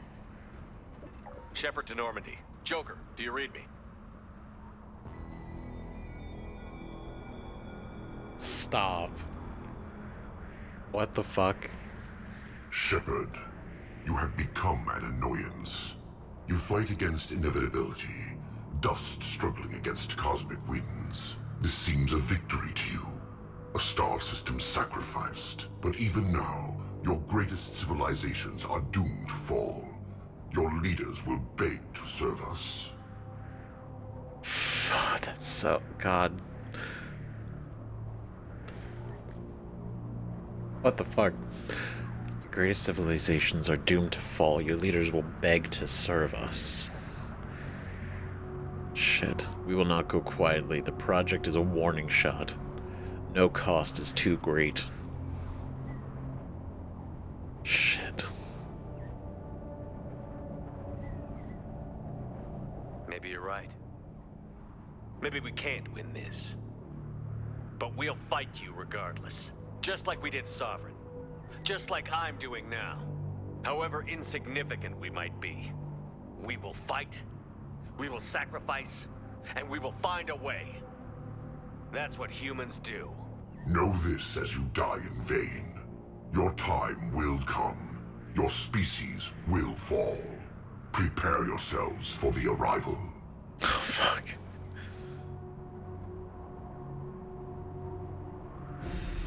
He just showed up to talk shit. Roger that.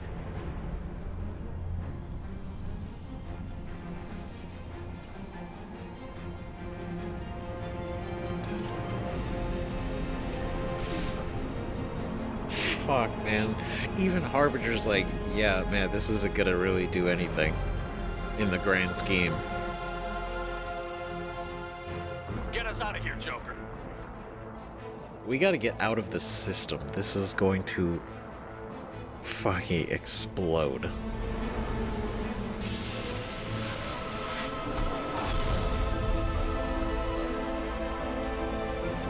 Okay, that's actually pretty big.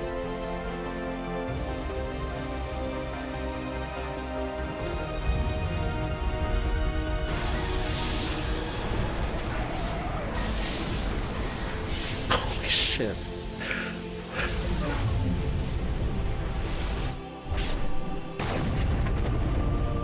Oh my god.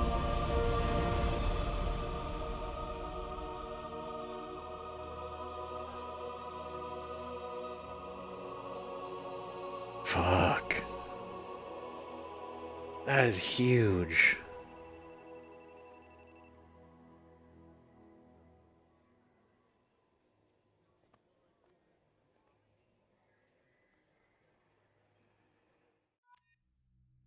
Fuck.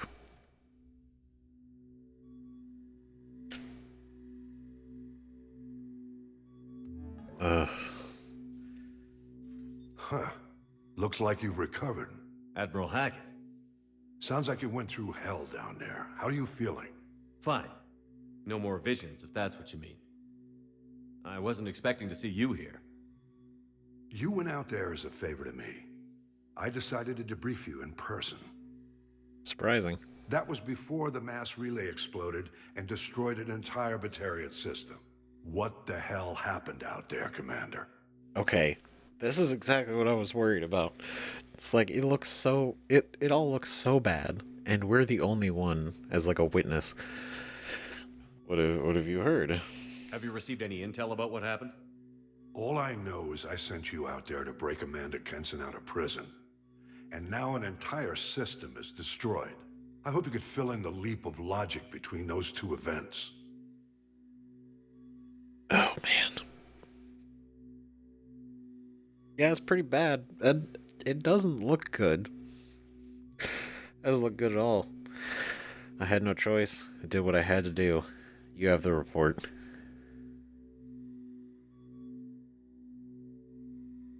I confirmed Dr. Kenson's proof. The Reapers were coming, and destroying that relay was the only way to stop them. Kenson sedated me for almost 2 days. I started the engines with little more than an hour left. I tried to warn the Batarian colony, but time ran out. The Batarians report no survivors from Aiton. At least you tried. And you believe the Reaper invasion really was a threat? No doubt about it. We literally had minutes to spare. I'm sure all the details are in your report. I won't lie to you, Shepard. The Batarians will want blood, and there's just enough evidence for a witch hunt. And we don't want war with the Batarians. Not with the Reapers at the galaxy's edge. What are you saying? You did what you did for the best of reasons, but there were more than 300,000 Batarians in that system. All dead. Yeah. It was worth the price. I don't know. I mean, we didn't stop the invasion, right? We just made it. We just gave ourselves more of a window of time until they actually do show up. And the fact that Harbinger even straight up showed up, which was so fucking cool. Like, it was really cool. It was really unexpected. But yeah, he's just like, you think this is a victory? Right? This is merely a setback. Yeah. God, and the whole line of your leaders will beg to serve us is like such a fucking power move. Not that they would really go for that, right? But they're like, it's the way of the way he's implying they're imposing power and invasion force. They died to save trillions of lives. If I could have saved them, you bet your ass I would have. You're preaching to the choir, Commander. If it were up to me, I'd give you a damn medal. Unfortunately, not everyone will see it that way. Yeah. Yeah. So what do you suggest? Evidence against you is shoddy at best. But at some point, you'll have to go to Earth and face the music. I can't stop it, but I can and will make them fight for it. God, see, this is why Admiral Hackett's the fucking man. Like, he's like the most real person that we deal with the Alliance. I mean, including the Council too, right? Calls it like it is. He's like, no, this shit's fucked up. However, I believe you. Shit. So, it's not the best evidence. So, while they can still, you know, the whole go to Earth and face the music thing, like, trial for this probably, this whole situation is probably obviously unavoidable, but I don't know. The fact that he's like, I can and will make them fight for it, you know, this way he's the man. I didn't expect to see you aboard a Cerberus vessel. I don't like Cerberus or the way they do things, but they brought you back to life, and they're actually doing something about the state of the galaxy. Besides, I'm not so sure this is a Cerberus ship anymore. Right? That's funny. True. It belongs to us now. We stole this shit. We bounced. Is the Alliance concerned about the Batarians' response to this incident? Very. The Batarians have been looking for an excuse to wage war on us since we showed up in the galaxy. If the Reapers invade, we need the galaxy to work together. If we're at war with the Batarians, the other races will be hesitant to give aid to either side. Yeah, it's gonna be a bad fucking time. Especially because we need everything focused on the Reapers. And if we're trying to, if the Batarians are trying to fuck around, like, we can't be fighting two wars. Right? And then, we need, like, unification. God damn it. Is the Alliance prepared for a Reaper invasion? That's hard to say. It took multiple fleets and the Destiny Ascension to bring Sovereign down, and that was just one Reaper. That's what I'm saying. If the Reapers come in force, we're just not ready. This is literally what I was saying too. It was like, bro, like, it took all that shit to take down Sovereign. One Reaper. If they show up with like 5, it's already gonna be like, oh god. Right? Let alone 100 or 1,000. Right? Like, how the fuck do we deal with that? And they know about Earth, and it's like, well, one, Earth would be a perfect ground for them to go take up more humans again. To go try to complete a new, human Reaper thing. Right? The billions on Earth. Way more than the ones that they probably had collected over time. Right? Hitting the other colonies. So I aside from the fact that we pissed off the Reapers, Earth is a pretty good target. But now that we actually have pissed them off and actually blew up that mass relay, that's not great. That's real fucking bad. I'll turn myself in. I appreciate the delay. Should be thanking me. Yeah. Yes, but nobody's gonna, there's no, like, we're the only witness to all of this information. Oh, god damn, we'll turn ourselves in. I know that's probably the smarter idea, because it would lead, it would show good faith, probably, if anything, but still. I'll gladly stand trial once this mission is done. Glad to see working with Cerberus hasn't stripped away your sense of honor. Do whatever you have to do out here. But when Earth calls, you make sure you're there with your dress blues on, ready to take the hit.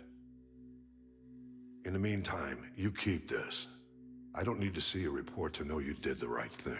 God damn it. See? Yes, sir. Oh, man. Done a hell of a thing, Commander. Yep. It's definitely what it feels like. Hell of a thing. 300,000 Batarians.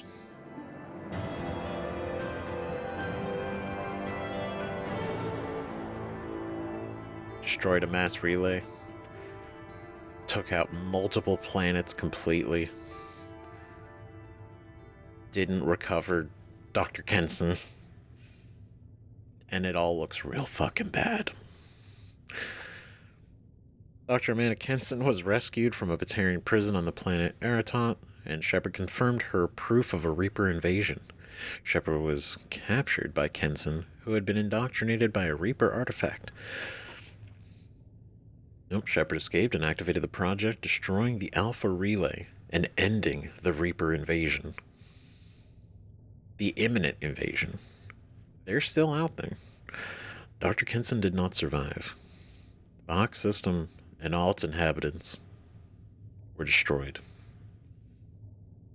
Yeah. Yeah, this is real fucking bad, man. This is real bad. Oh, shit. Alright, let's calm the nerves with some research. Research upgrades. Right, metagel. There we go. That's nice. That feels good. right? Heavy skin weave. More health. Let's go. Great. Excellent. Heavy weapon ammo. 90% heavy weapon ammo capacity. Right?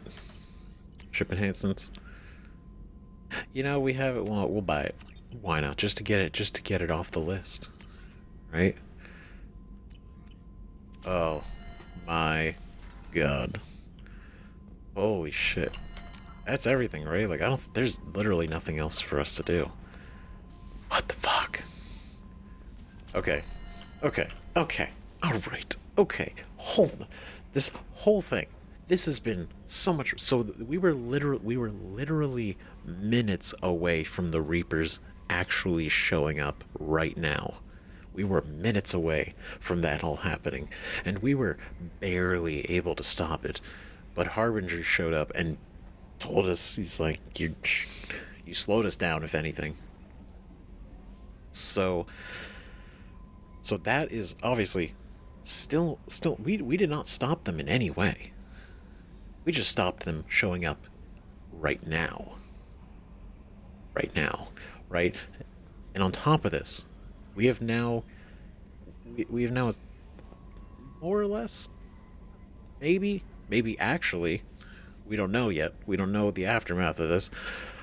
But if we did start a war with the Batarians or piss them off enough to where they're like, what the fuck? Your guy came out here and blew up all of our planets in that system. And you're just basically gonna kind of let him go? Like, not good. And then, like, we killed Dr. Kenson. Also not good, right? It was an unofficial mission, like the Alliance isn't asking, so that's kind of covert.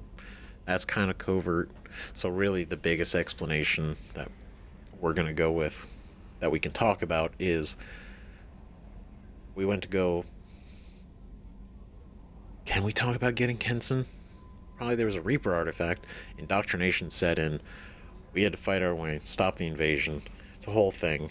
But now it's like we're gonna have to go to Earth to stand trial for this. Again, we're not guilty. Like, we did it. Like, we're guilty, but it's not something that's like for fun. Like, this was like, we were going to all get fucked if we didn't do this. So no, I'm fine standing trial for this. God damn it. What are they gonna do? Arrest me? That's fine. It's not fine, actually. We can't do that. That's bad. God, this is not how I thought Arrival was gonna go. And it has been a wild fucking turn. 'Cause, like, what the shit? Oh my god. It's so much closer than we thought it was.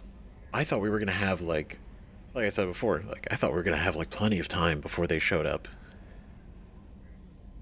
No, we had mere days. We had days. And then we were unconscious for almost 2. That's nuts. That's nuts. And I feel so... I do feel like it's kind of sad, right? Like, the whole place got... Like, Dr. Kenson got indoctrinated, and we had to kill, like, everybody there. When their entire mission was to try to stop the Reaper invasion, right? It's very... It's a victory, but doesn't feel great, right? And yeah, Harbinger's fucking pissed. Directly pissed. God, the fact that we finally had, like, a real one-on-one conversation with Harbinger. Conversation is a stretch, but... God, I can't believe it. That's a whole thing? Oh my god. Shit. And that's our pivot into Mass Effect 3.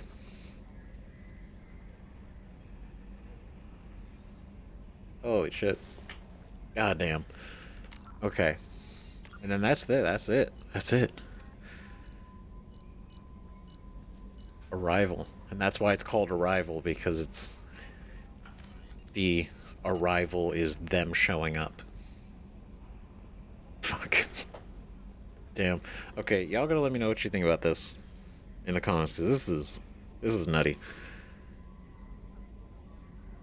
I don't even know where this is gonna go from here. I totally expect probably the Batarians are pissed. Like, they're pissed. They're mad. They're mad. They're gonna be the 300,000 of their people just killed for no reason. Like, realistically, it's not like people from that planet went and, started attacking us and we retaliated. They're just kind of out there. We blew them up. So it's not good. Doesn't look good. All right. So we're gonna have to pivot. Mass Effect 3. I have no idea how this is gonna start now.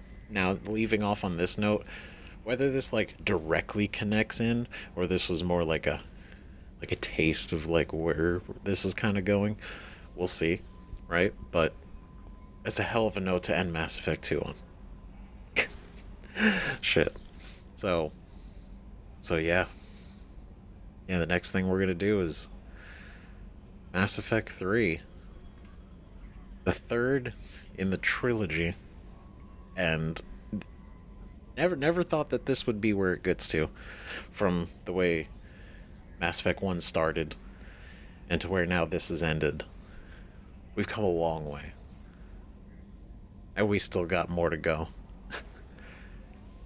We got a whole ass other game. It's gonna be amazing. So I can't wait to do that one. Can't wait. So, we'll preface here. Like I said on the last episode, we got a little bit more Codex to read.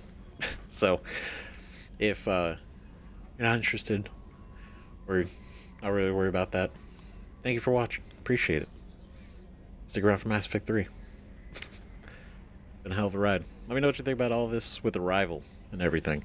But definitely want to go through the rest of the Codex, if anything, just to like clear this out, clean slate, so we can go into Mass Effect 3 focused and no lingering information from 2. Right. Saying we did all the primaries, so we just have all the secondary stuff. And it's a lot. So buckle up. Right. Non-council races. So Collector General, Harbinger, Drell. Oh, we got a lot. Okay.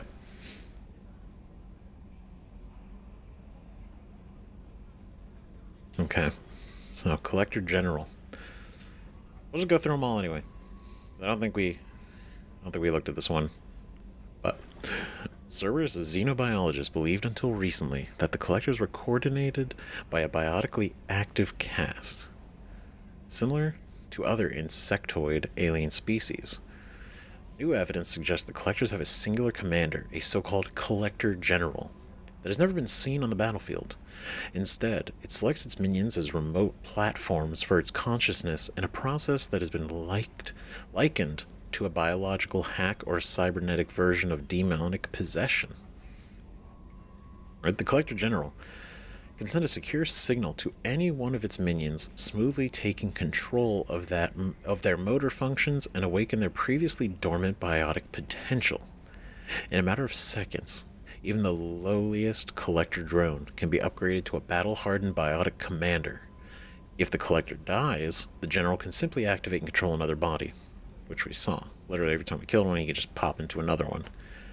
Right? Post-mortem analysis reveals that this command signal relies on cybernetic implants directly installed in the Collector's cerebellums.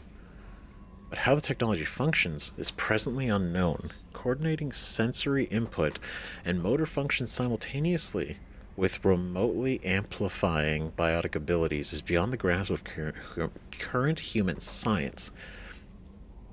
Why such an advanced species would be interested in humans is puzzling. More disturbing still, victims of the Collectors say the General has spoken to them and referred to itself by a human name. Harbinger. Right? Which again, and it's... I have so many thoughts still, because so we know at this point Harbinger is actually the Reaper controlling the Collector General, right? But when he's assuming control, right, of a normal drone, is he like, can he only control, like, he's controlling the general, right? Does he then stop controlling the general and control the drone, or is he controlling the general and then through that also controlling the drones too, right? Or can he only do like the one at a time? But either way, even still, like yeah, being able to coordinate all that as well as boost the biotic abilities at the same time remotely, it's crazy, right? And it's still, and I don't know if it's because, okay, so I've been thinking, because I'm not sure if it's connected or not to the human Reaper thing. But when we were on the Collector ship, right, when we found out that the Collectors were actually the Protheans, right, in that same moment, on the ship, that they were checking with human DNA, right? And I'm assuming that finding the similarities, right? They were trying to find similarities in the DNA between what, the Collectors and humans, I think it was, or Protheans and humans. Either one, they were trying to find similar. They were looking at human DNA, and I'm imagining that that was exclusively to make sure that they could make a human Reaper, right? Or is that like more than that? I don't know. I think it might have been just that, but maybe not. Collectors, Harbinger. While monitoring outgoing transmissions sent by the mysterious leader of the Collectors to his minions on the battlefield, Cerberus intelligence experts also intercepted incoming transmissions. The signals were encrypted commands sent to the Collector General from a source outside the galaxy. This directing intelligence is likely the Reaper that refers to itself as Harbinger. Yeah. Son of a bitch. So literally monitoring the transmissions sent by the leader of the Collectors to his minions, Cerberus was able to actually intercept them and figure out that the commands were coming from outside the galaxy. Isn't that crazy? Like, they're outside the galaxy. The Reapers are outside the galaxy, and they're able to remotely throw control to the Collector General and control all that from that far away is crazy and so coordinated. This indicates that the Collector General, previously thought as a puppeteer-like figure, was essentially a mere conduit through which Harbinger mobilized the Collector's mission to protect and nurture an embryonic Reaper by providing it a steady supply of humans. In this way, the Collectors allowed the Proto-Reaper to incorporate the human genome into its own construction, though why a Reaper would want such a thing is unclear. Right? That's a big fucking mystery. Why humans? Right? Out of all the current species that exist, like Turian, Krogan, why human? Why human? Right? Is it deeper than that? The human genome.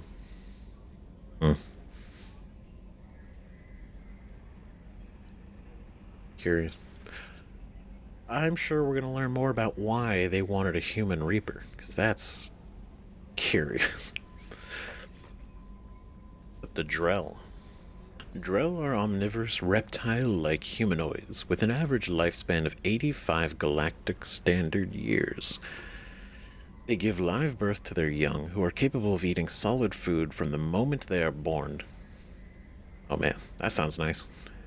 Drell appearance is very similar to Asarian humans, but their muscle tissue is slightly denser than that of humans, giving them a wiry strength. Many of their more reptilian features are concealed, like a three-chambered heart with a muscular ridge that is capable of shunting oxygenated or deoxygenated blood as needed.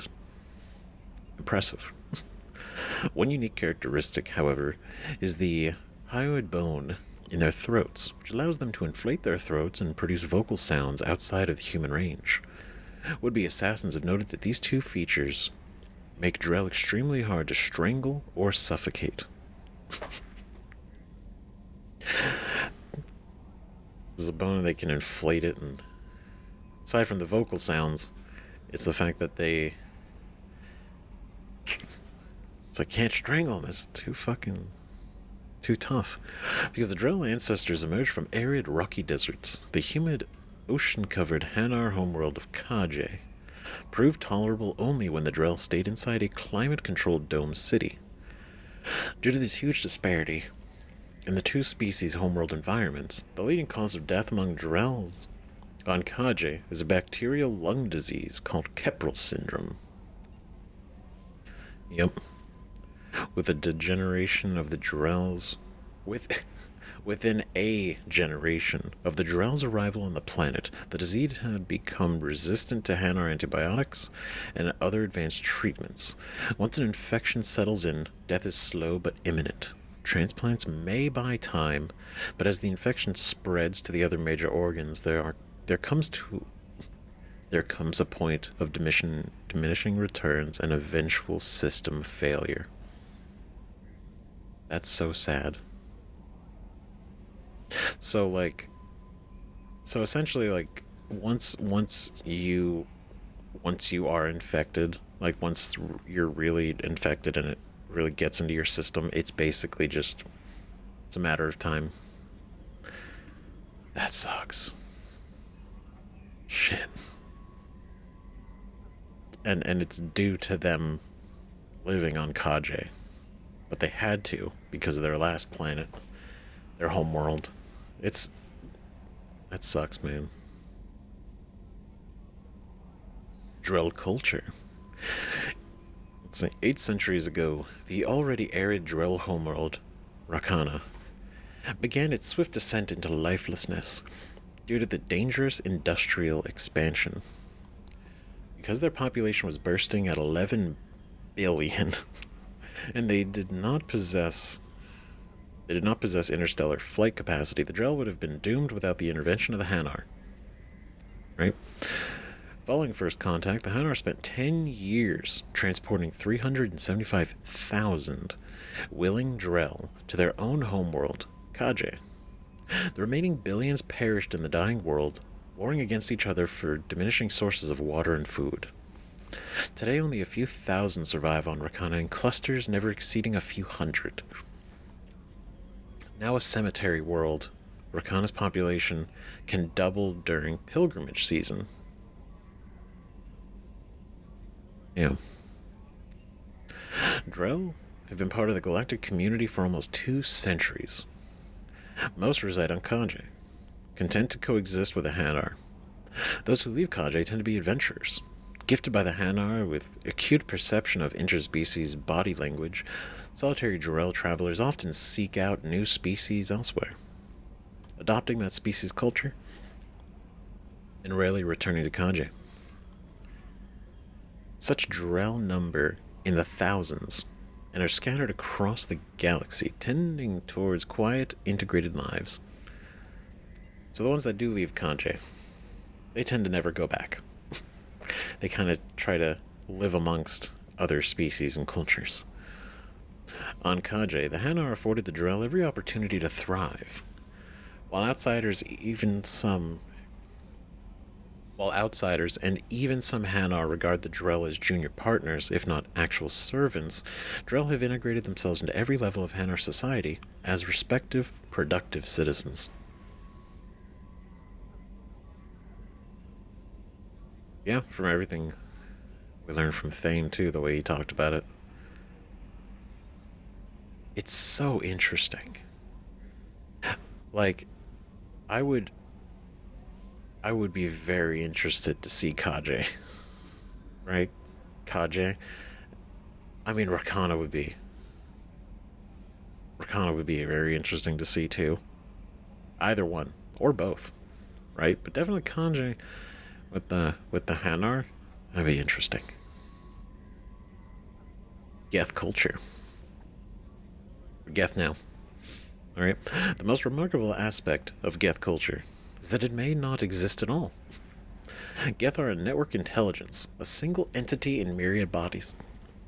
They share data with one another, whether discrete facts or memories, audiovisual recordings of experiences and logs of thought processes. Any event experienced by one Geth is uploaded to the group mind, so that all Geth everywhere remember such an event as if they had experienced it themselves.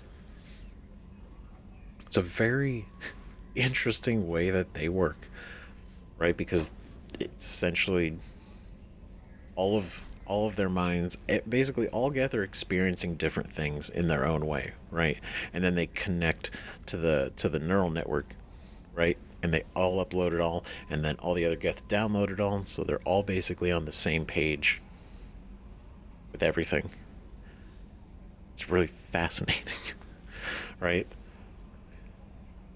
So like some stuff that a Geth would experience that tons of other Geth might not experience, right? Like imagining theoretically, like just in this situation, right, with Legion, everything Legion's experiencing with the crew here going after the collectors and then taking out the base and then dealing with Shepard, no other Geth has had this experience, and they don't have any of this knowledge or any memories, right? But he does. And if he was to go and upload this, then all of the other Geth would have that too. Which is really interesting to think about. No one knows whether Geth develop personalities or organic created AIs do.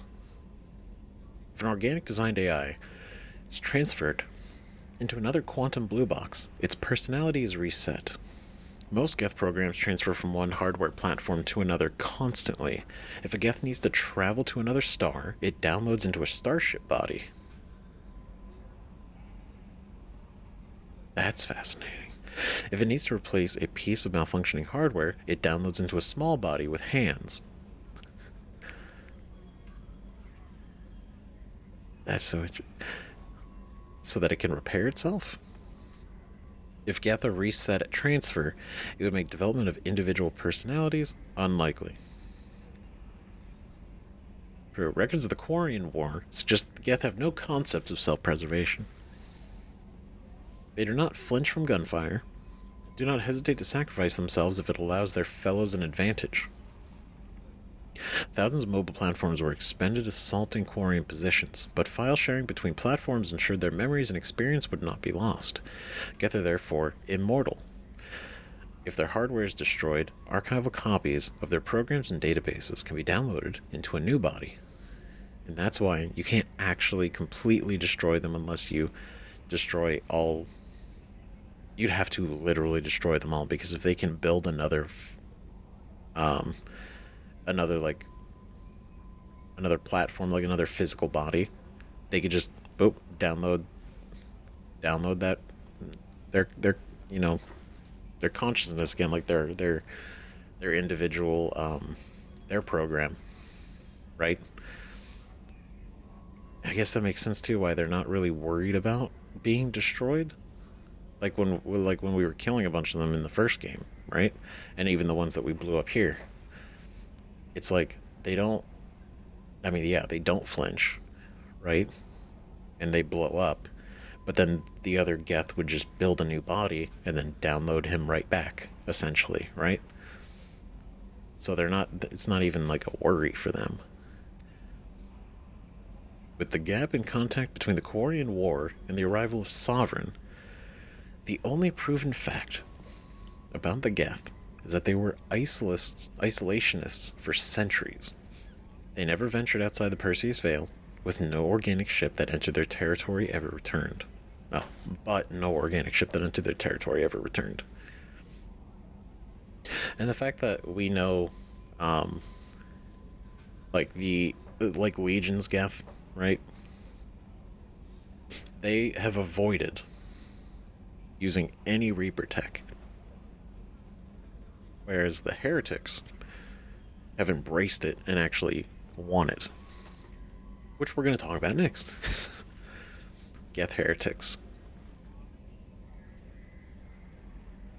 Conversations with the Geth programs dubbed Legion have brought to light a profound schism in the Geth society.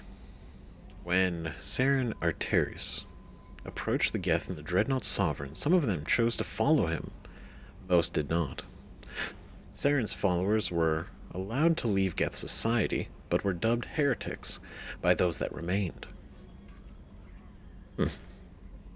This revelation implies several things.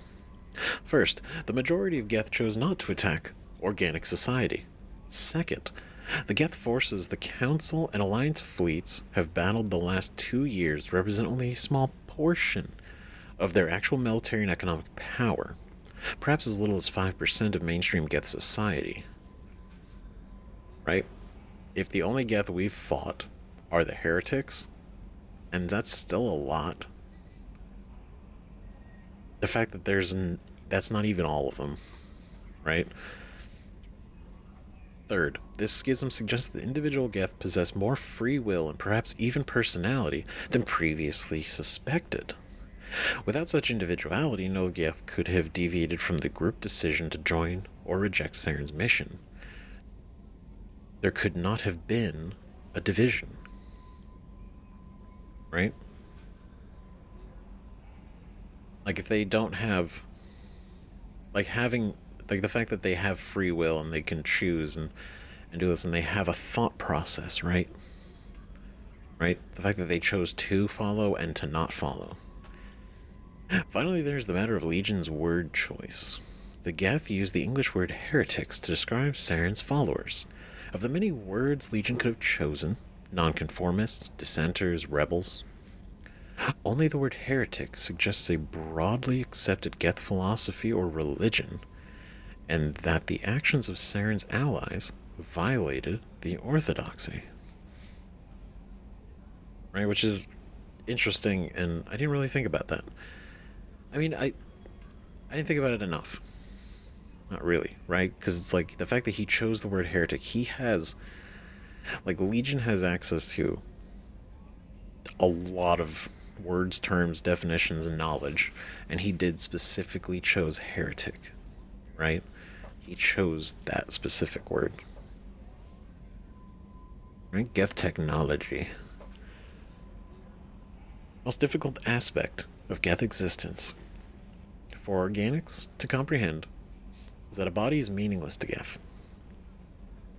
Right? The biped form, commonly perceived as a Geth, is nothing more than a mobile platform. A Geth software, hundreds of programs whose interaction mimic organic consciousness, can be installed in any given hardware. The Geth that was a bipedal soldier an hour ago may now be a quadruped heavy armature, and another hour might be a starship. Between tasks, Geth programs upload to gigantic space station mainframes that allow billions of programs to exchange thoughts and memories with minimal lag. Right? That's it, right? The Geth is the consciousness, the mind. It's the software is the Geth. And that's why it's so interesting they call them mobile platforms, because they're a way for their software to physically move around. That's it. It's just a way for them to do something. It's not like actually them. It's so neat. It's so cool. You guys are so fascinating. The claim that the Geth are an example of the extreme risk possessed by AI development is misleading. As opposed to the top-down design of organic created AIs, in which hardware and software are specifically designed to achieve consciousness, Geth are a bottom-up model. They were never intended to possess more than animal-level, trainable reasoning. Like, that's an interesting way to say it, right? Bottom-up, like, they were created animal-level, trainable reasoning, and they expanded upwards from there, right? Whereas the top-down I guess basically means that they were built with, like, these organic created AIs are built with the intention, like even today's like AI stuff, right? Is they're built with the intention to replicate consciousness or imply or give off the, like, the effect, right? Whereas they were not designed to be that. They eventually did become that. Designed as VI-driven robots, not significantly different from modern security mechs, Geth consciousness developed as their adaptive learning programs interacted with one another via networked processing.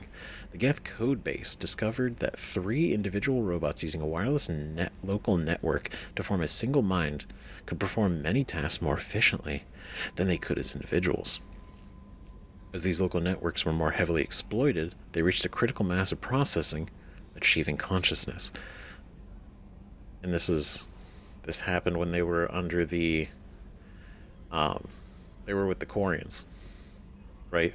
Because they were doing what they were designed to do, and then they learned themselves that if they connected to each other, they'd be more efficient. And they were. And then they all started connecting, and then they all connected more and more and more, and then they actually achieved consciousness and then started questioning their own existence, leading to the Quarians to be like, we gotta kill them. We gotta stop this. Modern Geth retain this remarkable interconnectivity, constantly exchanging data with one another and networking to increase their cognitive abilities. To Geth, these mind-sharing abilities are as natural and unconscious as breathing is to most organics. So yeah, their whole connection, uploading, exchanging data constantly, it's just normal. It's just like, yeah, just normal. Just the way it is. Let's see, Krogan Blood Rage. Feared throughout the galaxy as nightmarishly violent warriors, the Krogan are both aided and hobbled by their legendary blood rage. It's a wild term. Scary. In the grip of that madness, Krogan become seemingly invincible, but are merely totally unresponsive to pain. Blood-enraged Krogan fight regardless of injury level, to the extent that Krogan shorn off all 4 limbs continue gnashing past brain death until total somatic death. That's fucking crazy.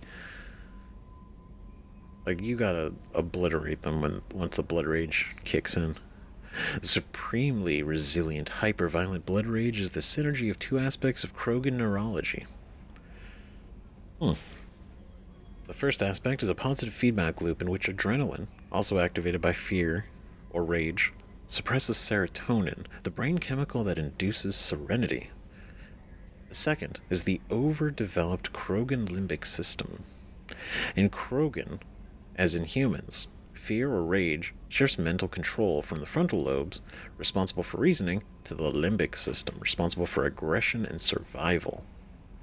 During that shift, Krogan and humans exhibit diminished capacity for logic and self-control. Right? Basically, your aggression and survival, it kicks in, takes out, it's about not dying. Right? Survival at any cost. Prior to the ecological devastation of Tachanka, blood rage was extremely rare among the Krogan. Back then, while all Krogan were capable of heightened anger and violence in fight-or-flight scenarios, almost none experienced insensitivity to pain. The 1% who did were those offering serotonin suppression, were those suffering serotonin suppression. At the time, Krogan society regarded the condition as pathological and medicated or imprisoned sufferers to protect them and society. So whenever somebody would kind of exhibit the elements of like blood rage, even like slightly, right, they would medicate it, or they would imprison the people, right? They would imprison them. So this wasn't something that was like ever even like not like celebrated, but it was common enough for them to be like, it's just normal. Right? Even they were like, no. Following nuclear ecocide 4 millennia ago, evolution selected only those Krogan afflicted with blood rage for survival. Today, there is no living memory amongst the Krogan of a life without mindless, murderous fury. Yeah. Evolution selected only those Krogan afflicted with blood rage. So, today, basically all Krogan are capable and experience blood rage. It's crazy. That's everything, right? Yep.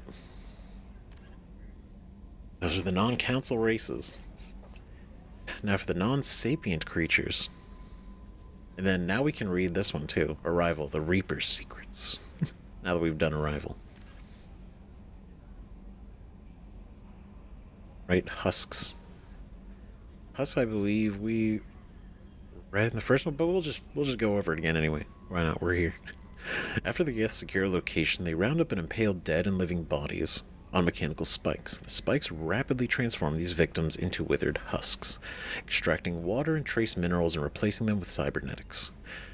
Cybernetics reanimate the lifeless flesh and tissue, transforming the bodies into mindless killing machines. Some Alliance soldiers refer to the husk-generating spikes as dragon's teeth, a reference to the mythological berserkers who sprung up from the earth whenever the teeth of the dragon Ares were planted.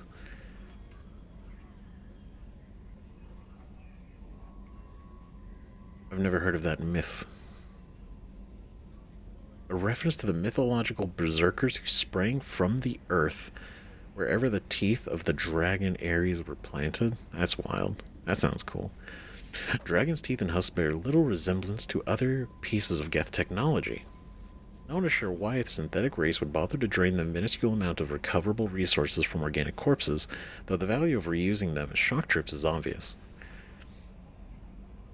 Only for us to learn now that this technology is actually from the Reapers. It's Reaper technology. Right? The dragon's teeth is Reaper tech. They learned how to do that. Husks, scions. Though the exact fate of species captured by the collectors is unclear, the humanoid appearance of the scions give ghastly clues. Scion's frame and skull are similar to those of a human or sari, but the bone structure is overlaid with a metallic resin. Posthumous examination of their bodies reveals a skin tone resembling that of a Reaper husks. But their transformation process seems more extensive. Like husks, they are cybernetically modified on a nanoscale, so they can operate even in hard vacuum. Hoses rather than veins and muscle tissue join major portions of the body together. One arm is replaced with a construct that fits a large rifle. Turning the creature into a humanoid weapons platform, and a fleshy sack is supported by the creature's back and head. Yeah, scions were... Those guys are freaky whenever they showed up. These sacks contain brain matter and spinal tissue. Too much to have come from just one victim. This indicates scions are an amalgam of several individuals, with one primary victim providing the frame and several secondaries providing the flesh for a decentralized, semi-mechanical nervous system. This decentralization makes them highly resistant to gunshot wounds. Even a headshot is not a certain kill. No, it's not. We had to hit them a lot. Right? But yeah, it's like it was like one body walking, but then just like the mass of the rest of it. Ugh. The scions' weapons, however, indicate that scions retain some living tissue, or at least sustain some of the same electrochemical reactions as those of a human biotic. The weapon creates a powerful warp effect, which is consistent with the ezo nodules visible in the scions' expansive nervous system. Given the rarity of human biotics, it seems likely that these dust-form ezo nodules are deposited during their transformation rather than requiring a biotic victim in the first place.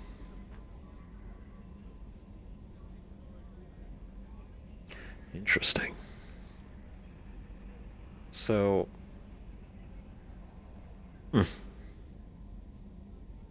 they have that. So basically, that's what gives them their biotic abilities without needing one of the people that form them to actually need to be biotic. Interesting. Arrival. The Reaper's secrets. Object Row. Dr. Amanda Kenson's scientific team has cataloged 3 major discoveries on the artifact encased in the 157 Golgotha asteroid. First, the large artifact is rooted into the core of the asteroid as a barrier that is similar to, but not much more powerful than, a biotic stasis field. Interesting. The large artifact is rooted into the core of the asteroid. This gives it an unnatural resilience to alteration and damage, and even prevents state-of-the-art laser drilling from extracting the small piece for analysis. So wait a minute. So I'm thinking, because now it's making me think. So the asteroid that they launched into that we launched into the relay, right? That asteroid, this artifact is basically fused to this thing, right? It's rooted to the core of the asteroid, and they found it in the asteroid belt. So you're so what? So the physical asteroid that we were on with the base and that we launched into the relay, that came from the asteroid belt, and they literally moved it over because they couldn't remove they didn't want to remove the artifact. Either way, it was still there. So they didn't find the artifact and transport it to this base. They found the artifact, and then they built the base around it with the intention of launching that into the that's what it is. It's what I think it is, or at least what it sounds like it could be. Interesting. Fascinating. Second, the object's interior is energetically active, with a quantum stasis field rivaling that of Prothean technology found in mass relays. Like those creations, it activates in response to threat, at which point the artifact consumes a phenomenal amount of power. Dr. Kenson's team believes the object draws this power directly from dark matter, though how is still unknown. That's interesting. We haven't heard dark matter mentioned any other time other than the sun that was over the one Quarian world where we went to go get Tally. The sun that's like aging beyond its years, or it's a young star, but it is like the physical state of it seems like it's years beyond what it should be. Right? And then, then during when we were on the migrant fleet, right, we were talking, and like the suspect is that dark matter is what's causing the sun to do what it's doing, right? That's the only time I feel like we've heard dark matter mentioned. So that's weird that this also is doing. Why? Not that there's a correlation between this and the sun, right? But it's interesting that dark matter is doing that to the sun, but then this object also draws power from dark matter. Interesting. The third discovery is that the object broadcasts signals and information on many different spectra. One such pulse, suspected to be similar to a quantum entanglement communicator, reaches into Reaper territory. Another broadcast is infrasound, consistent with frequencies that trigger feelings of awe and fear in humans, a known factor in Reaper indoctrination. Kenson's laboratory is filled with equipment dedicated to monitoring any signal coming from the artifact in the hopes that some clue will provide the Reaper's undoing before it's too late. Now, the second we went in there and that artifact was like exposed, it just like sitting out in the open and everyone's kind of hanging around, was like the biggest red flag. The whole thing. It's like, holy shit. Right? And it's broadcasting. Right? And it's just like, just them being near it. Just them being near it. It was bad. Planet Aiton. Nothing is impossible. Says the hegemony propaganda poster that depicts a muscular Batarian miner under an Aiton sky. His rebreather held away from his face as if he's just taken it off. The image sums up millions of man-hours of labor on a Batarian planet and represents, or misrepresents, much of its history. 2 decades ago, Aiton, like several planets on the Skillian Verge, was claimed by both human and Batarian governments, but the Alliance backed out after learning about the atmosphere's dangerously low pressure and oxygen levels. Instead, they concentrated their colonial efforts on planets that could support human life without the aid of domed habitats and rebreathers. Human governments saw it as a wise move. Batarians saw it as cowardly. Damn. Cowardly. Oh yeah, you guys want to fucking breathe normal? Cowards. The Batarians rose to the colonization challenge, shipping in large number of laborers. They took the high financial costs and casualties due to accidents or logistical snafus in stride. Large-scale dumping of cyanobacteria has increased the oxygen in the atmosphere by a fraction of 1%. A modest increase that the hegemony trumpets as a sign of their eventual victory. Fraction of a percent. We're doing it, guys. Doing it. Short-term profits on Aiton are largely made in the minerals sector through mining an extremely metal-rich planetary crust. Mining the extremely metal-rich planetary crust. The dark side to the mining does not appear on the propaganda poster. The majority of laborers are indentured servants or slaves. Aiton is rumored to have military bases on its surface and throughout its solar system, though details are heavily restricted to the hegemony's Ministry of Information Control. Human merchant ships rarely come to the planet, outcompeted by local companies that benefit from heavy economic protections. The average Aiton citizen only sees humans on the news, usually featured in stories of trials and executions of accused spies. So much propaganda. Like, very, very, like, anti-human everything, right? The fact that, like, if the only thing you ever saw about humans was that they're stories of trials and then executions of like spies, you'd probably, like, with enough years of growing up with that, right, you'd be like, oh, humans are terrible. Like fuck humans, man. No.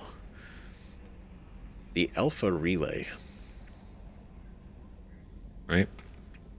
It's interesting that there's different relays, because there's the Citadel Relay, there's the Omega-4 Relay, and now there's the Alpha Relay. Fascinating. Discovering the age of a mass relay is not an easy task. Relays can shield themselves to preserve their integrity down to the quantum level, so taking a sample for analysis proves nigh impossible. Relays also maintain self-cleaning cycles, wiping away potential evidence. Though damage or dormancy can cause the cycle to break down, such as in the case of the Charon Relay. Charon Relay? Which became covered in ice.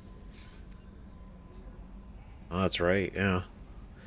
A breakthrough was recently made by Dr. Amanda Kenson, who revisited old methods of dating the relays by testing dust trapped in their gravity wells.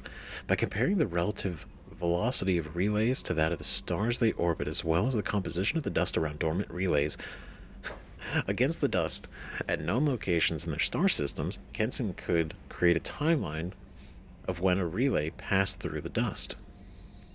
Interesting. The result dates the relay back millions of years. Some may even predate the Protheans.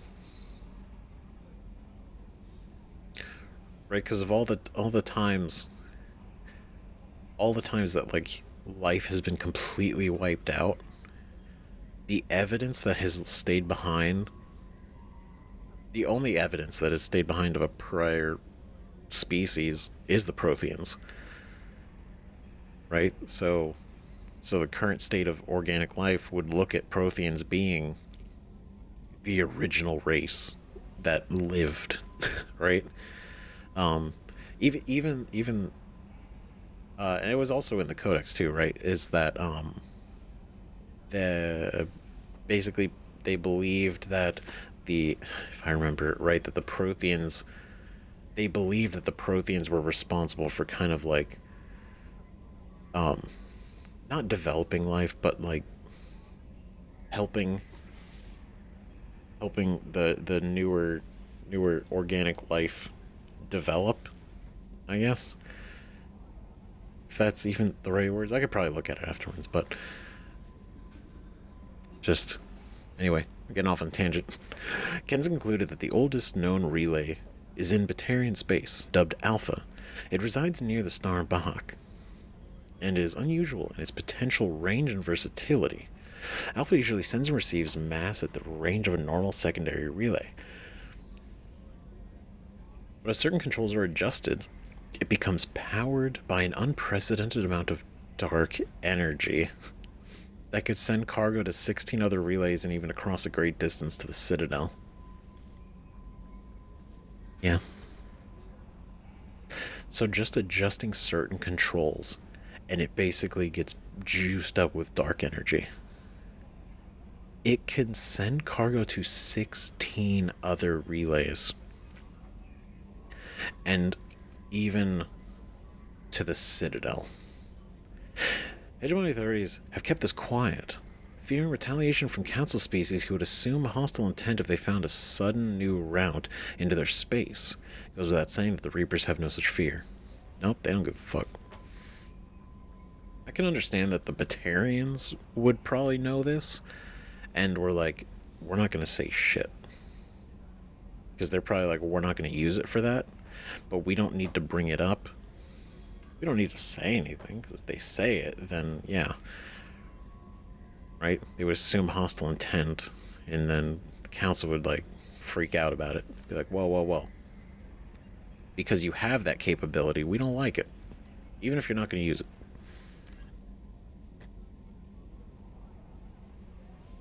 Okay. Ilos. I'm pretty sure we read Ilos last time. Right? And that was like the last thing we did in Mass Effect 1. Right. Purgatory, though. Originally an ARC ship designed to carry agricultural animals, the Purgatory was taken by the Blue Sun's mercenary company during a large-scale battle in the Skillian Verge. In a years-long reconstruction of its interior, the Blue Suns repurposed it to hold sapient prisoners, supposedly because they captured so many in their conflicts throughout the galaxy.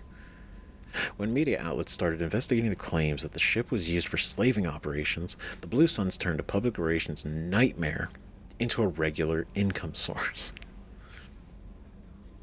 Bastards. Claimed to be in full accordance with Citadel law, the crew of the Purgatory now regularly lands on planets and space stations, claiming that they no longer hold their prisoners because of cost overruns. To avoid keeping prisoners under inhumane conditions, they'll have to release them at the nearest port, dumping the scum of the galaxy directly into the local population.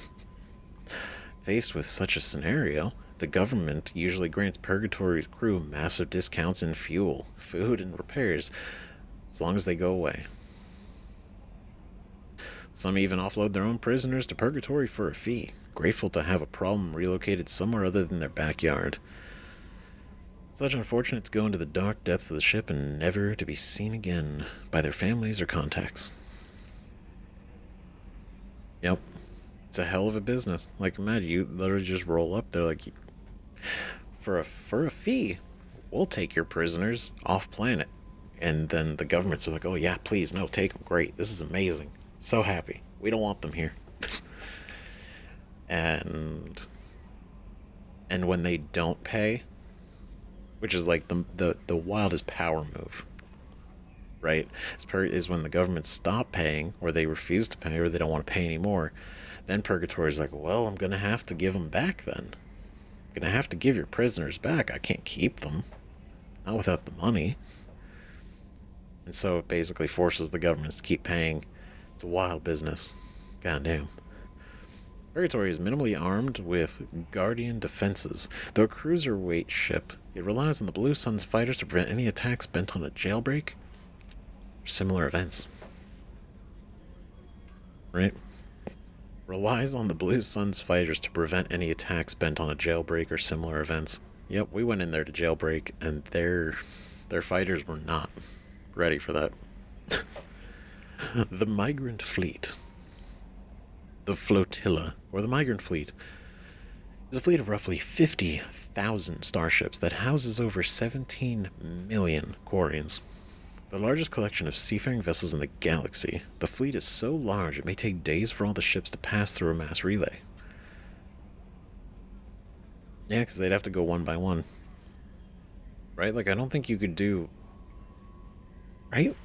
I don't really know. We don't really talk about, like, if you had multiple ships go through a relay. You'd have to go one by one, right? Or the fact that it's 50,000 ships.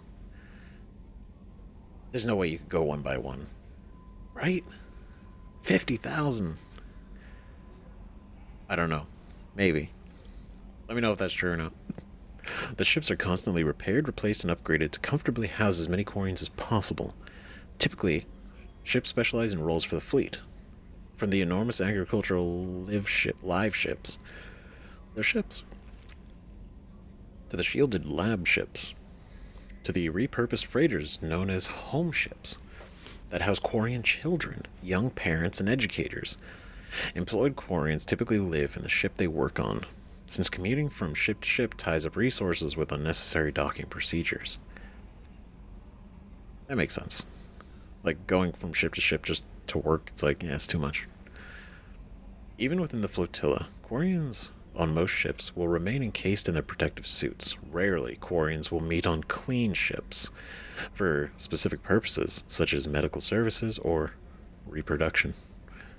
When this occurs, they remove their suits, knowing full well that it is likely they will spend a few days having allergic reactions or getting over infections as their weakened immune systems compensate for each other's presence. Right, so... yeah, whenever they would, like, get exposed to each other, like, okay, well, we're gonna get sick. That's just the way it goes. Let's see, publications. Ascension, Fornax, this fucking shit. Right, Revelation. Revelation is a popular military historical novel by human writer Drew Karpyshyn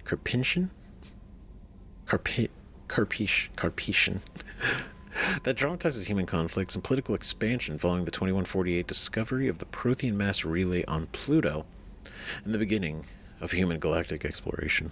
In 2165, years before his rise to political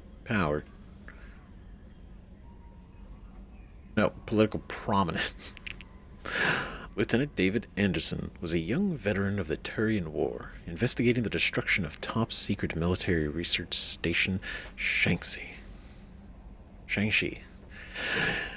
Every scientist stationed at Shangxi has been slaughtered, except Callie Sanders, who disappeared with secret files, making her Anderson's prime suspect. The book traced Anderson's dangerous investigation of Sanders, which included run-ins with Blue Sun's mercenaries and a Krogan bounty hunter. The investigation uncovered illegal research into AI and forced Anderson into an alliance with human-hating Turian Spectre Saren Arterius, who would eventually enter into genocidal collaboration with the Geth. That's fascinating. Right? Like, we knew that Saren and Anderson were on a mission together, and Saren kind of sabotaged Anderson's chances at becoming a Spectre. Remember that. Way early at the beginning of Mass Effect 1, we learned that, right? Like, Anderson could have possibly been the first human Spectre, but it was sabotaged.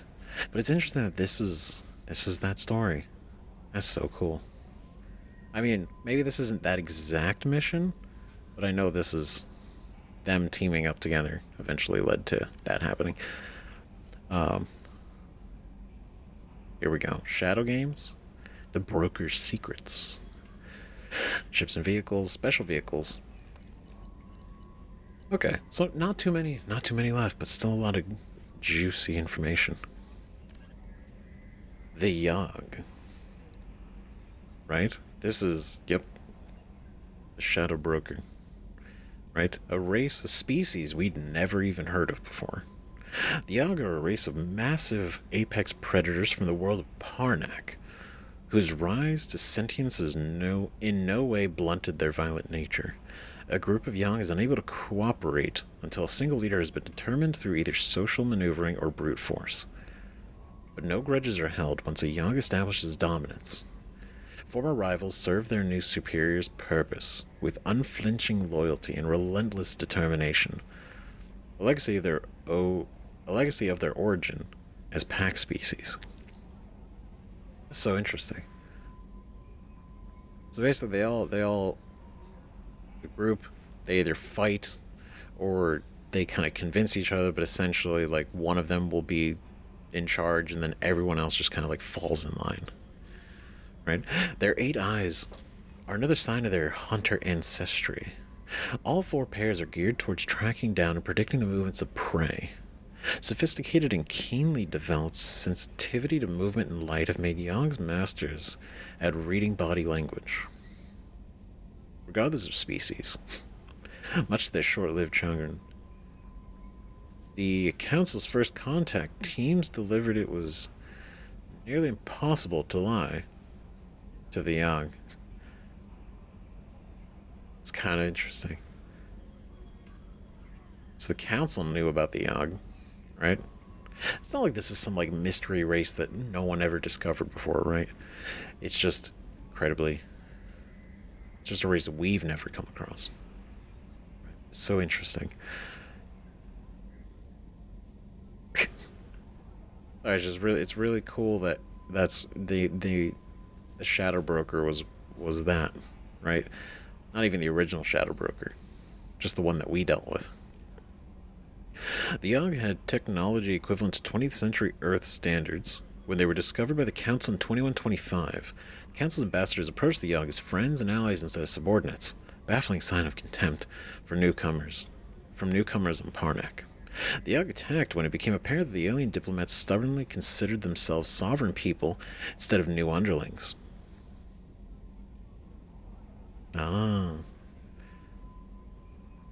So basically when the Council showed up, instead of basically treating themselves like underlings, they were treating themselves like above that. Yeah.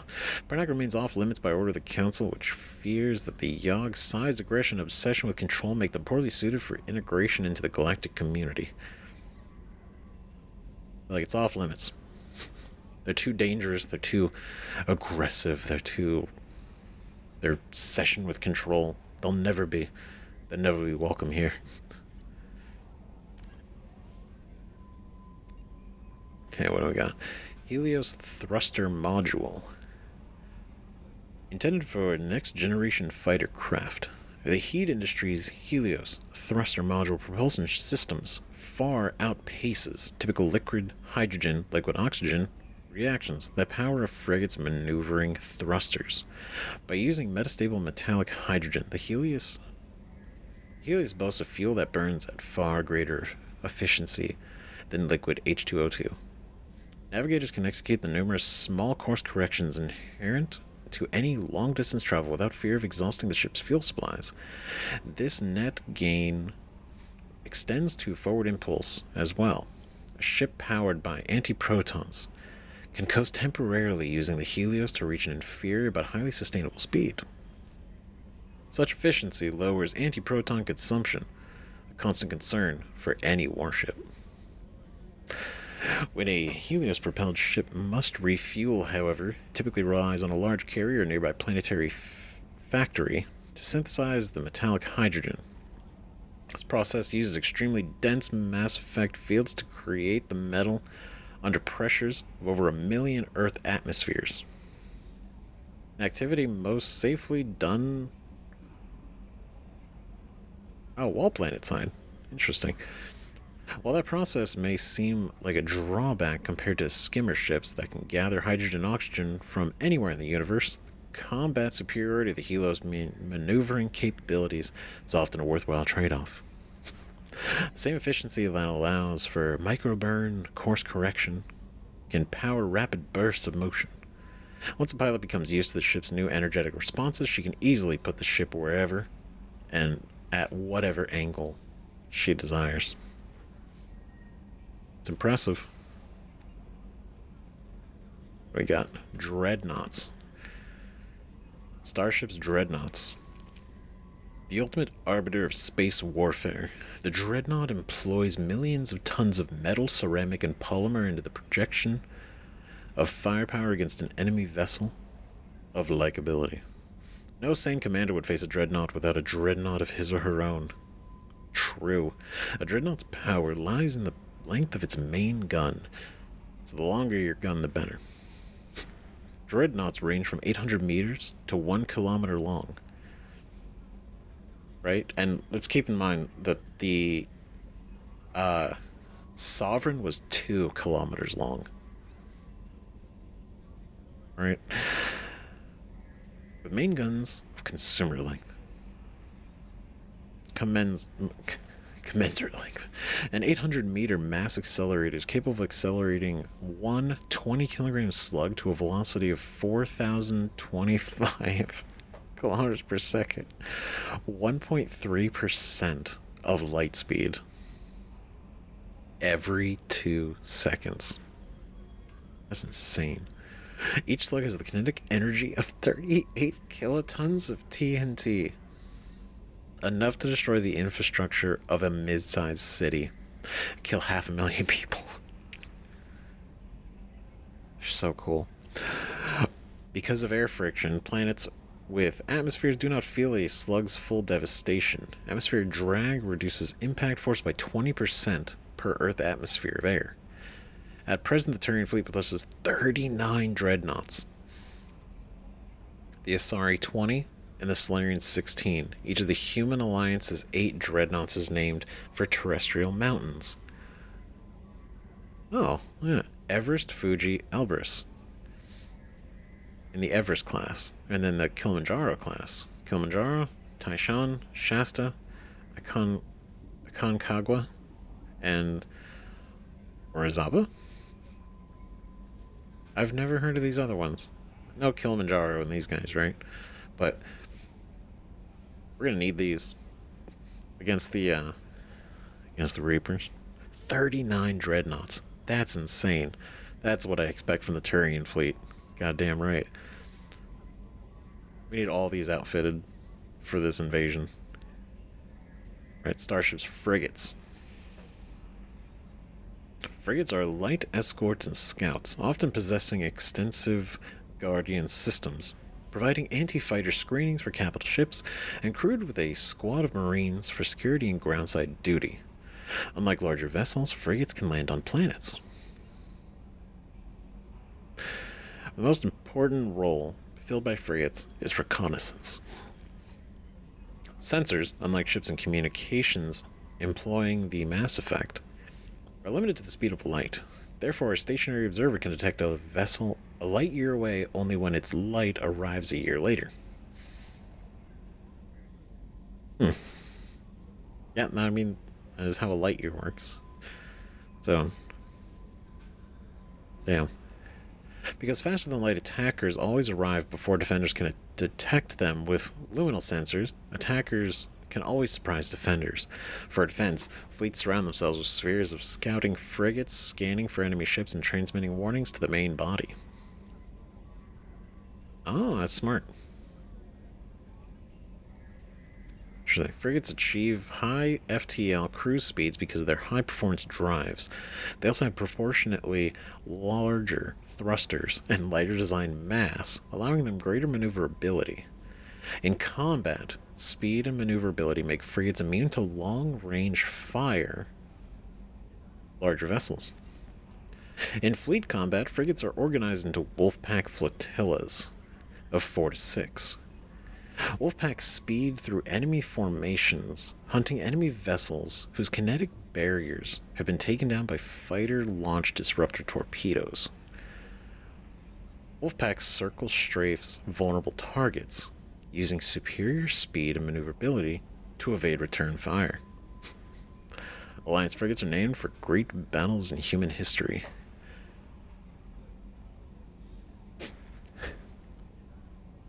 That's pretty cool, right? Like, in fleet combat, they split off into groups. I don't know, that's neat. Obviously it makes sense, right? But it's cool. Love that shit. Starships, Quarian live ships? Right? There are a few wide open spaces in Quarian spacecrafts. Live ships are I'm gonna just call them live ships. Right? Live ships are the exception.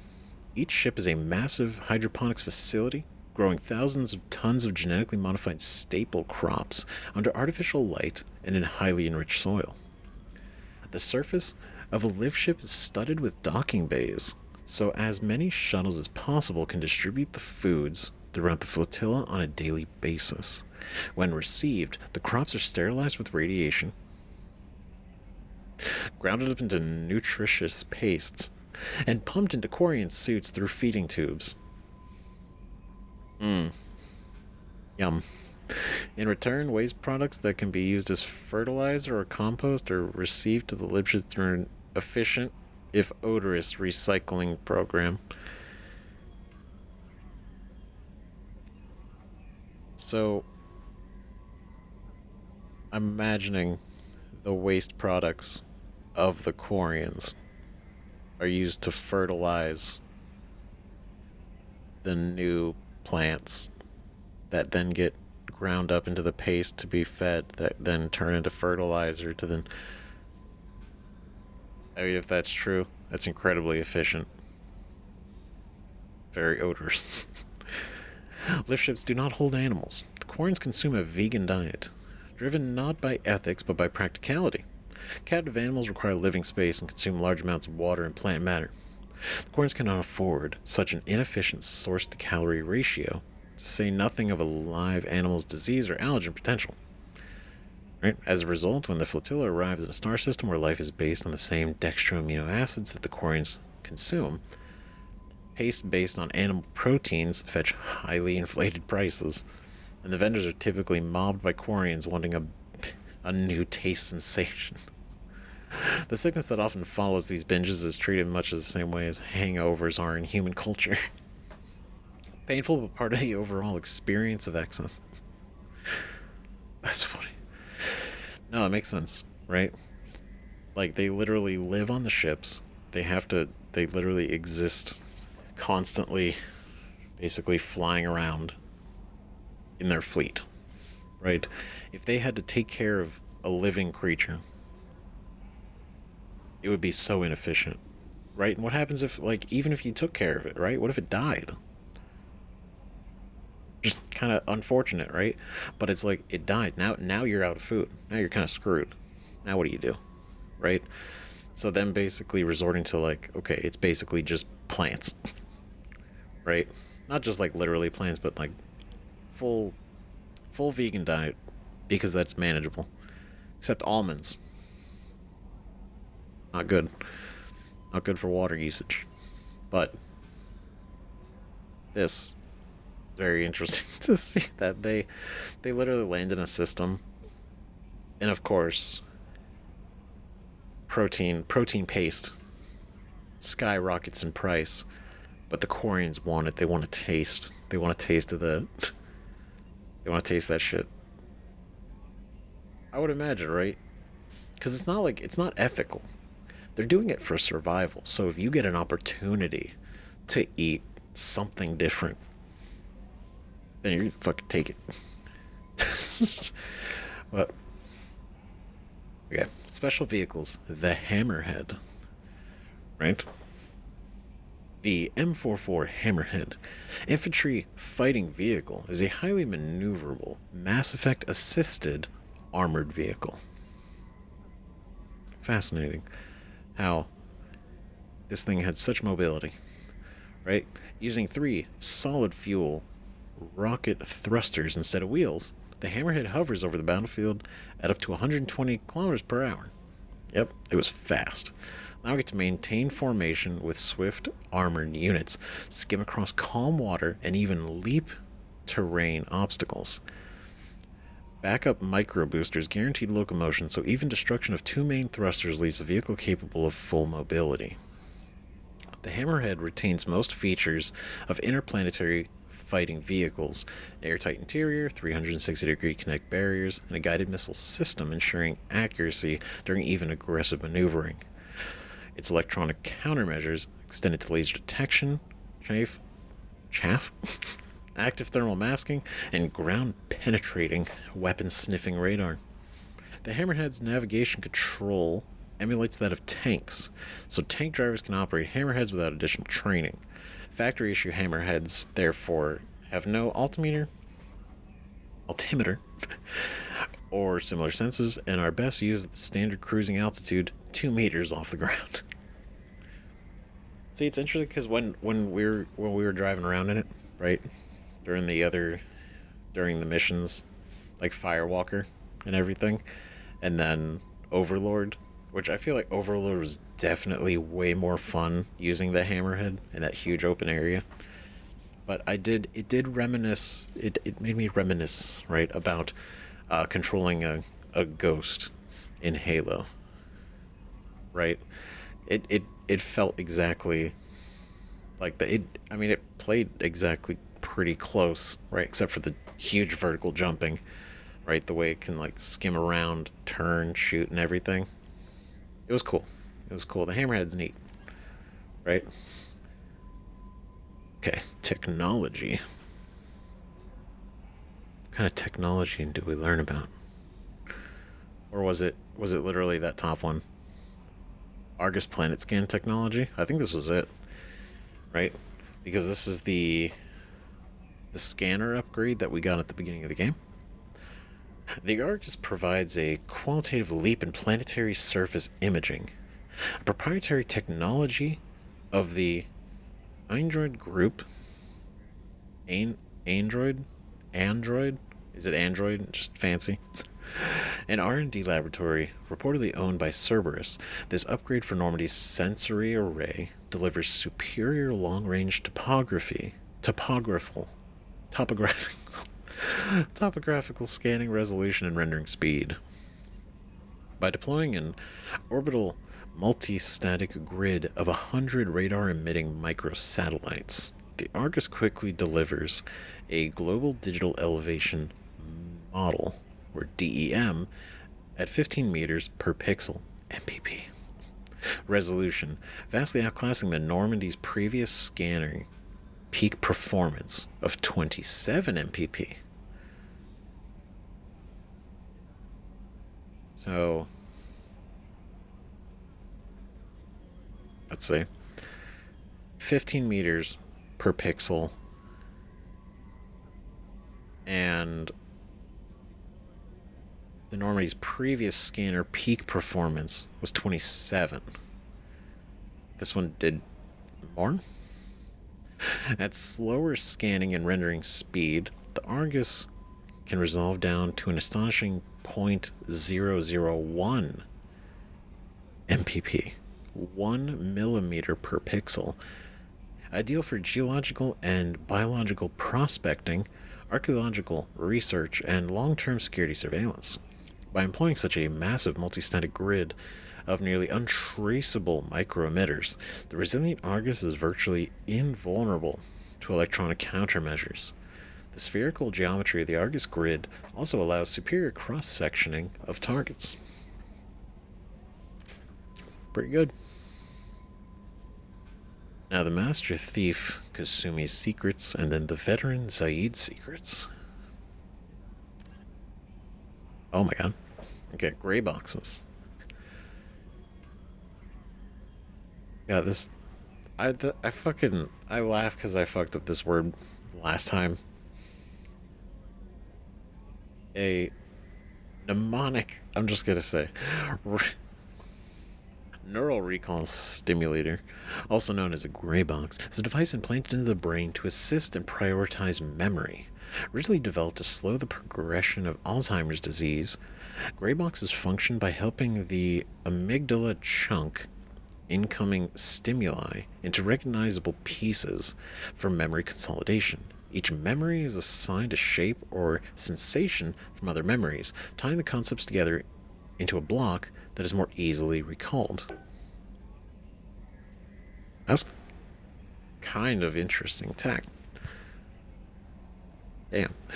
When Synthetic Insights first released them onto the market in 2140, gray boxes were hailed as a way of humans could level the playing field between themselves and the Solarians, whose natural eidetic memories gave them an advantage. However, because the implant procedure of a gray box requires the brain to irreversibly shift its workload over to the machine, software bugs or attempted removal of the gray box for maintenance purposes could lead to incapacitating brain damage. I would imagine. For this reason, gray boxes soon became used by only those with a dire need for photographic memories, such as researchers and spies. Right? I imagine, like, conceptually, you'd be like, shit, I want one. That sounds amazing. That sounds really fucking cool. And then it's like, yeah, once you get it in, you basically, it's forever, right? And then, imagine, software bugs. That's the thing, man. You got that in your brain, and then it just started bugging out. Fuck.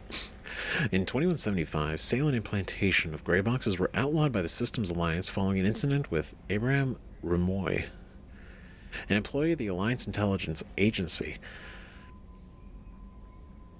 Remoy was believed to be a professional con man and thief named Keiji Akuda. Alright. Who assessed and sold classified data. However, prosecuting attorneys were unable to use his assisted memories as evidence due to the Alliance court system's prohibitions against self-incrimination, based on the Fifth Amendment of the old U.S. Constitution. The old Constitution. Remoy soon disappeared off the map following his trial, further heightening suspicions that he was a Akuda and living off of ill-gotten gains. That's pretty cool. I love, like, they... the fact that it's like his memories could literally prove that he did it and he's the one, but because it would be self-incrimination, because it's his own memories and it would be him self-incriminating. What an interesting loophole. Wow. It's... When found outside a human head, gray boxes are usually accessed with a specialized reader. A separate decryption key is almost always required, as users with data sensitive enough to require a gray box invariably install their own encryption. Casa Fabrications Locust. Right, that's the SMG that we got. The gun that killed 2 presidents. It's the infamous legacy of the Casa Fabrications Model 12 Locust, originally created for the Systems Alliance, who wanted a lightweight weapon for high-gravity worlds. The Locust was designed to overcome the limitations of traditional submachine guns at long range. Submachine guns at long range. With bullet velocity of modern weapons already pushed to the limit, the Locust designers sought a way to improve accuracy through reducing weapon kick. They created an internal floating bed that absorbs the gun's recoil with minimal jarring of the gun frame itself. The barrel, magazine, chamber, and operating mechanism all move within this bed, which absorbs shock with springs and buffers. This creates a platform stable enough that the Locust can use auto-targeting software, usually reserved for match-grade weapons. Not gonna lie, I really like the Locust. I've been having fun using it when we have. Even though it's definitely... it doesn't do the same damage the sniper does, it's a fun weapon to use, right? The Locust's lethality on shielded targets has been amply demonstrated. Yep, it shreds it. In 2176, a Virginian patent clerk named Michael Moser Lang brought a locust concealed in a shoulder-mounted video camera to a photo opportunity between Enrique Aguilar, president of the United North American States, and Chinese People's Federation Premier Ying Zhang. At a distance of about 25 meters, Lang pierced the kinetic barriers covering the stage with the first burst. And when Zhang heroically tackled Aguilar to remove him from the line of fire, Lang's succeeding burst went through the Premier's body, fatally wounding both men. Shit. Donovan Hawk's collection contains 2 antique ivory-handled locusts, modified to take thermal clips. A detachable data drive rests in the lining of the box, containing Omnitool specifications for fabricating copies. Shit. So we have the recipe now to make more if we needed to. A quick trip to the extranet reveals one of the weapons has the same serial number as Lang's original. If it's a fake, it's extremely well made. So, literally, the one we have is quite literally possibly one of those. It is. It is, right? Lady Liberty. Right, this was definitely strange. The Statue of Liberty was the target of several terrorist attacks over its 210-year lifetime. But in 2096, a motley group called Freedom's First finally brought the statue down, protesting the induction of Canada and Mexico into the United North American States. The New York chapter of Freedom's First wanted a symbol that would secede from this new union if necessary.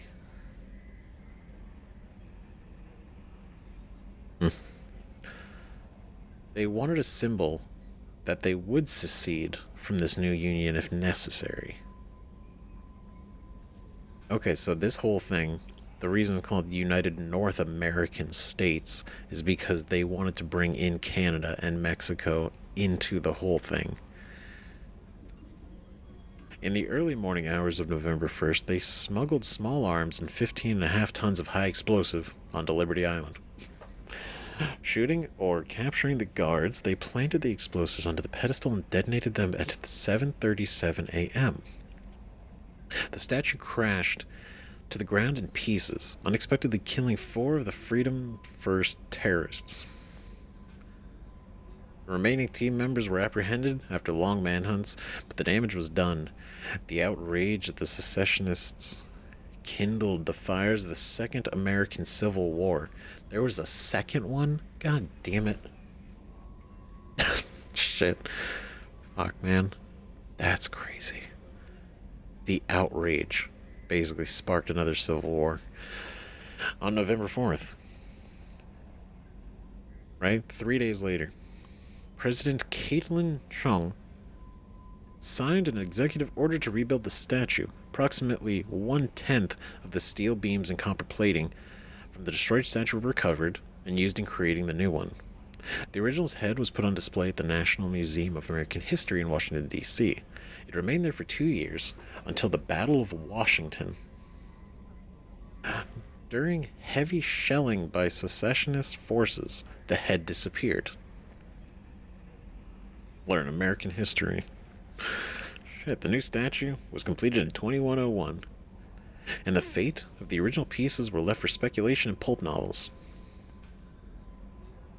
Interest flared up briefly in 2159 when photos surfaced of the head in the cargo hold of a star freighter, but by the time human media were far more concerned with the future.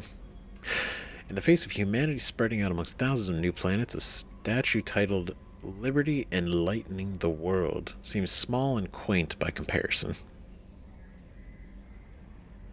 Yeah, I guess once humanity starts going to other planets and it's like, It's not just about Earth anymore, right?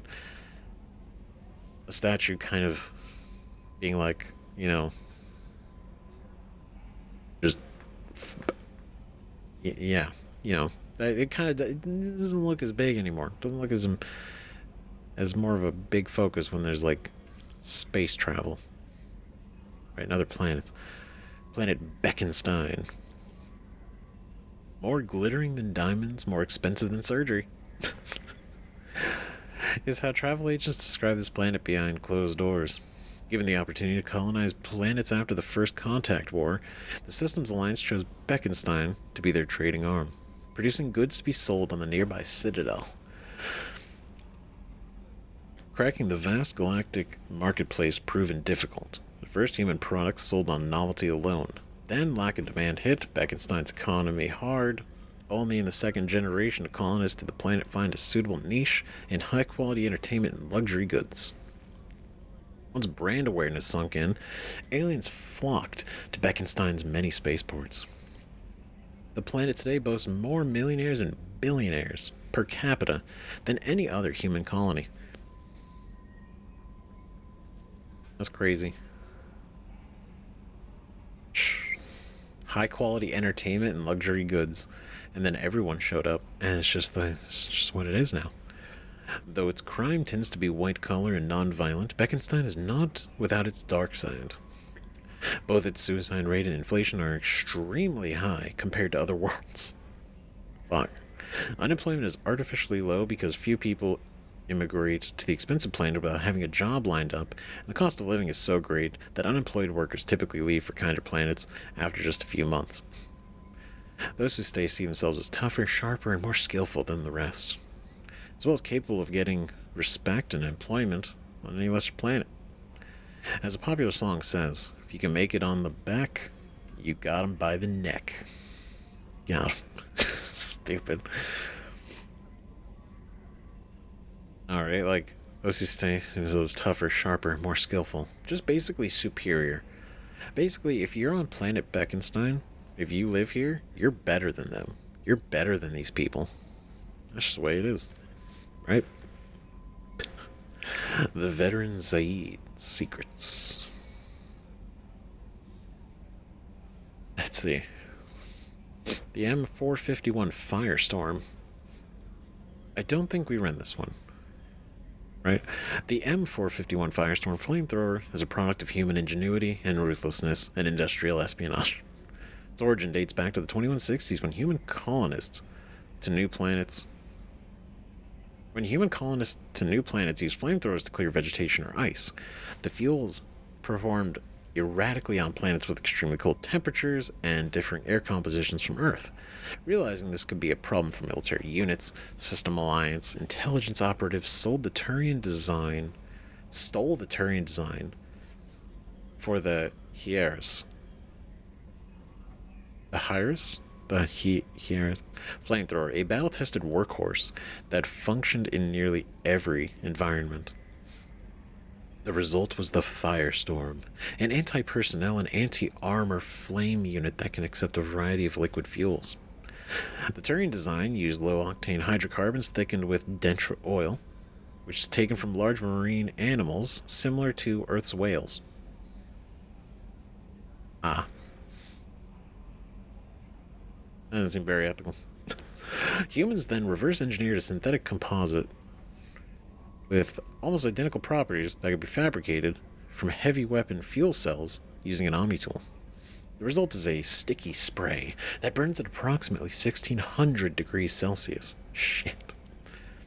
A less intense fire than plasma weapons, but covering a significantly wider target area. Adding to the trauma is the choking smoke produced by the spray, and if the target's armor is breached, the fire quickly consumes the oxygen within. Oh, that's true. That'd be bad.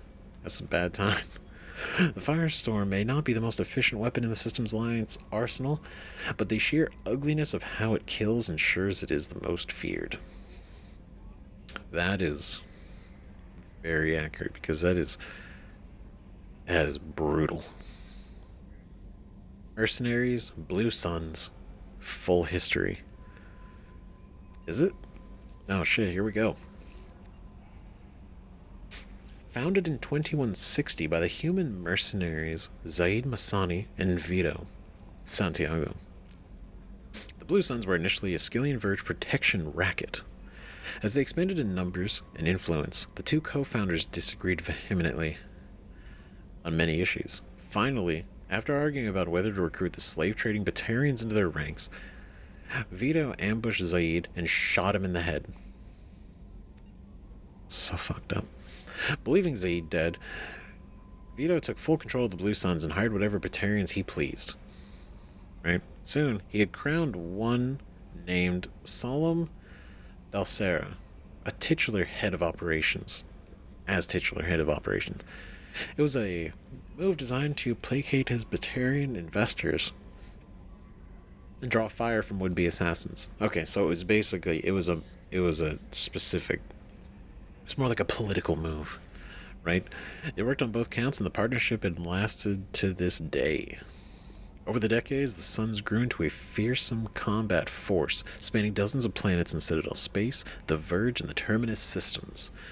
Knowing that a good logistical team is key to fielding an army, Vito diversified the Suns, selling arms, training, and supplies as often as taking contracts to crack skulls. Even when the Suns suffered heavy losses, Vito's entrepreneurial expertise ensured new recruits could replace the old. All that was lost was the truth. Today, only a handful of trusted mercs even know who Vito Santiago is, let alone his old partner Zaid. Literally Zaid basically being left for dead and forgotten, and Vito basically assuming that Zaid was actually dead, and completely pulled a coup, turned on him, and then took the Suns to new heights, really. And it is crazy how much he did with the Blue Suns, and how many times we interacted with them, right? It's a lot. Damn. And then, yeah, with Zaid's whole thing, that shit was crazy. Like, for Zaid was unhinged. And I get it, right? Like, he was literally betrayed, shot, left for dead, and then had his business stolen from him. Like, I get it. Like, all right to be pissed. But dude went wild on his mission. Right? But that's it, right? Shit, that's everything. Oh my god, that's it. That is it, guys. Do you have anything to say about that? How may I help you, Commander? Is there anything I should know? Nothing, right? Anything else, Commander? That'll be all. Good luck out there, Shepard. Does anyone have anything to say about Arrival? Because that's definitely interesting. They might not. They might not. But for the sake of just checking. No. Commander. I assume everything is going well up here? You know, this is really nice. Edie took up the slack in every department. I could get used to this kind of help. It is not my intention to assume all of your responsibilities, Jeff. No, I'm good. Just keep me updated. Quietly. Are you doing anything? Joker, don't abuse it. What am I looking at here? A 90-10 split? And that's being generous. Commander, don't be unfair. She does way more than that. Joker. I have the capacity to accommodate the slacking of any number of productively suspect humans, Shepard. That was a joke. That was really funny. She tries very hard. That's it for now. See you, Commander. I love Edie. Ever since we unlocked her, right? We unlocked her true potential. She's great. She's always been great, but she just got better, right? Love it. I don't think anyone's gonna have anything to say, like, because we really did. We tapped out everything. Shepard, how can I help? Have you got a minute to talk? Having trouble working between your interruptions and Edie's insistence that insane experiments endanger entire crew. Hard to concentrate. Affecting morale. Anything else? That's funny. I'll let you work. We'll be here if you need me. Oh, Morden. Out there doing his thing. So who else could we talk to? Like, I don't... would... I don't think Miranda would have anything to say. I don't think anyone would have anything to say. I think we talked literally. We cleared everything out. So I think... it's just the way it is. Well, we were unconscious. Maybe Chakwas has something to say. We were unconscious in here. How may I help you, Commander? Never mind. I'll see you later, Doctor. Commander. See, I'm waiting for the day. Oh, this is the heal scars thing. I mean, our scars are pretty much gone anyway, right? But... interesting. Like at the beginning of the game, because it was based on Paragon and Renegade, right? And this just basically erased that being a thing. But we talked to everybody. I think we're good. Shepard, Commander. I'd like to find out more about you. We are building a consensus. Please try again later. I have to get back to work. Acknowledged. All right.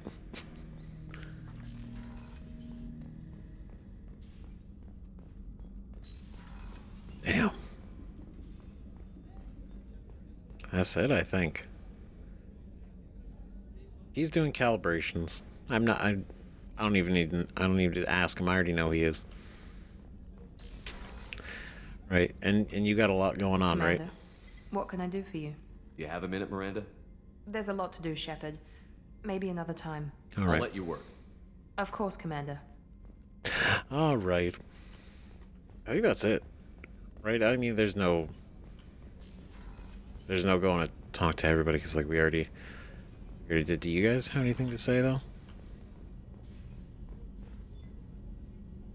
Sweet. Excellent. But no, I think that's...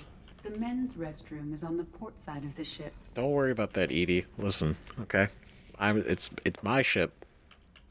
Go anywhere I want. Everywhere is my bathroom. Victory feeding, boys. Alright. Well, shit. We did it. That's right. We fucking did it. We did everything. There's no messages. Everything's done. We did it. Orb. I like how that's just hanging out here. I don't even know what we're gonna do with it, but it's here. Right? Shit. Dog tags. Armor. I don't even know. God damn, we fucking did it. That is crazy. We finally, after so long, No messages for you, Commander. after a hell of a journey, we fucking did it. We finally, we finished Mass Effect 2, and we did Arrival. We did every side mission. We did every main mission. We talked to every single crew member completely to the very end. I think there's maybe like a few upgrades we didn't buy just because it was a lot of money. I mean, I got 200,000. I could probably go get them, but it's like at the end of the day, we did it. We did it all. We did it all. Shit. Damn. That is crazy. It feels like it doesn't honestly feel as long as it was that we started Mass Effect 2. But when I think about it, I'm like, oh my god, that was a long time ago. Because it's been... oh god, I don't even know how long, like... I feel like it's been at least like 80 hours. It's been a hell of a time. But it's been great. It's great. And like I said before, I want you guys to let me know what you guys think about Arrival and all this and basically everything now that we've seen everything in Mass Effect 2, you guys talk about everything. Nothing to do with 3 though. You leave that out. It's for us to find out soon. Now, when that's going to be, You know? Now, between Mass Effect 1 and 2, I did give it about, unintentionally, almost a year, right? Roughly. Now I can promise you, between 2 and 3, it's not going to be that long. In fact, I'm aiming for it to be really, really soon, right? I just want to preface this, right? I want to finish the other things, the other series that we have going on, which is Resident Evil Code Veronica, which is not that long of a game. It's not that long. I think I'm well over halfway through it anyway, right? I want to finish that, and then Hogwarts Legacy, so that there is absolutely nothing to be taken away from our focus and our start of Mass Effect 3, right? So between now and Mass Effect 3, it's just going to be finishing those, and then Mass Effect 3 as soon as I can, because this is fucking wild. This is cool.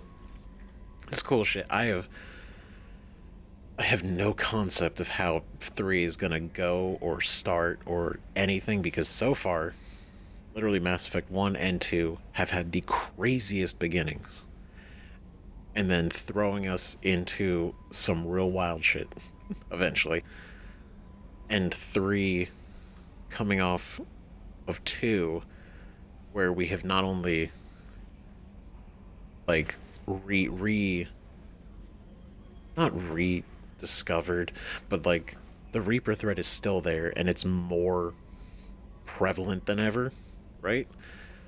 But the fact that we had a direct conversation, a confrontation with another Reaper, right? We did Sovereign in the first one. We literally dealt with Harbinger, but not even physically dealt with him, just heard him and then talked with him. And so they're mad.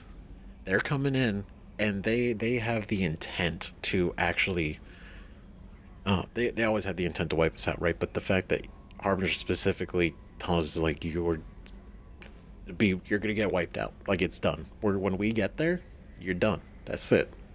So yeah, shit, god damn, can't believe this has been a hell of a time. It's been a hell of a game. I can't wait for the third one. It's gonna be so cool. It's cool. I'll see you all there. I better see all of you right up front, right front and center. It's gonna be a wild time. Mass Effect 3, son of a bitch.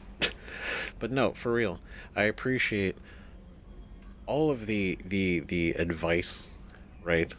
A lot of people not spoiling anything.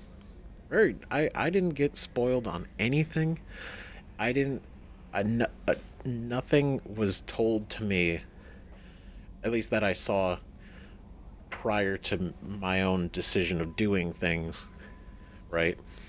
That would have affected this. So this was, I mean, even combat-wise, right? This was all 100% like the run, and I feel like it's not too bad. Not too bad. Combat could definitely use some improvements, so I might practice that between now and 3, right? But at the end of the day, I appreciate the advice. I appreciate everybody that commented and like just was like super, just hearing people's thoughts, right? You guys talking about just like the situations and your thoughts about it all, and then just like a lot of crazy support on Mass Effect 2. Like, real nuts. I can't believe it most days. It blows my mind every single time put out a video for Mass Effect 2. It was just like waves, just like, it was just cool. It was cool. It's cool shit. So yeah, this is it. We're done with Mass Effect 2. We're done with Mass Effect 2.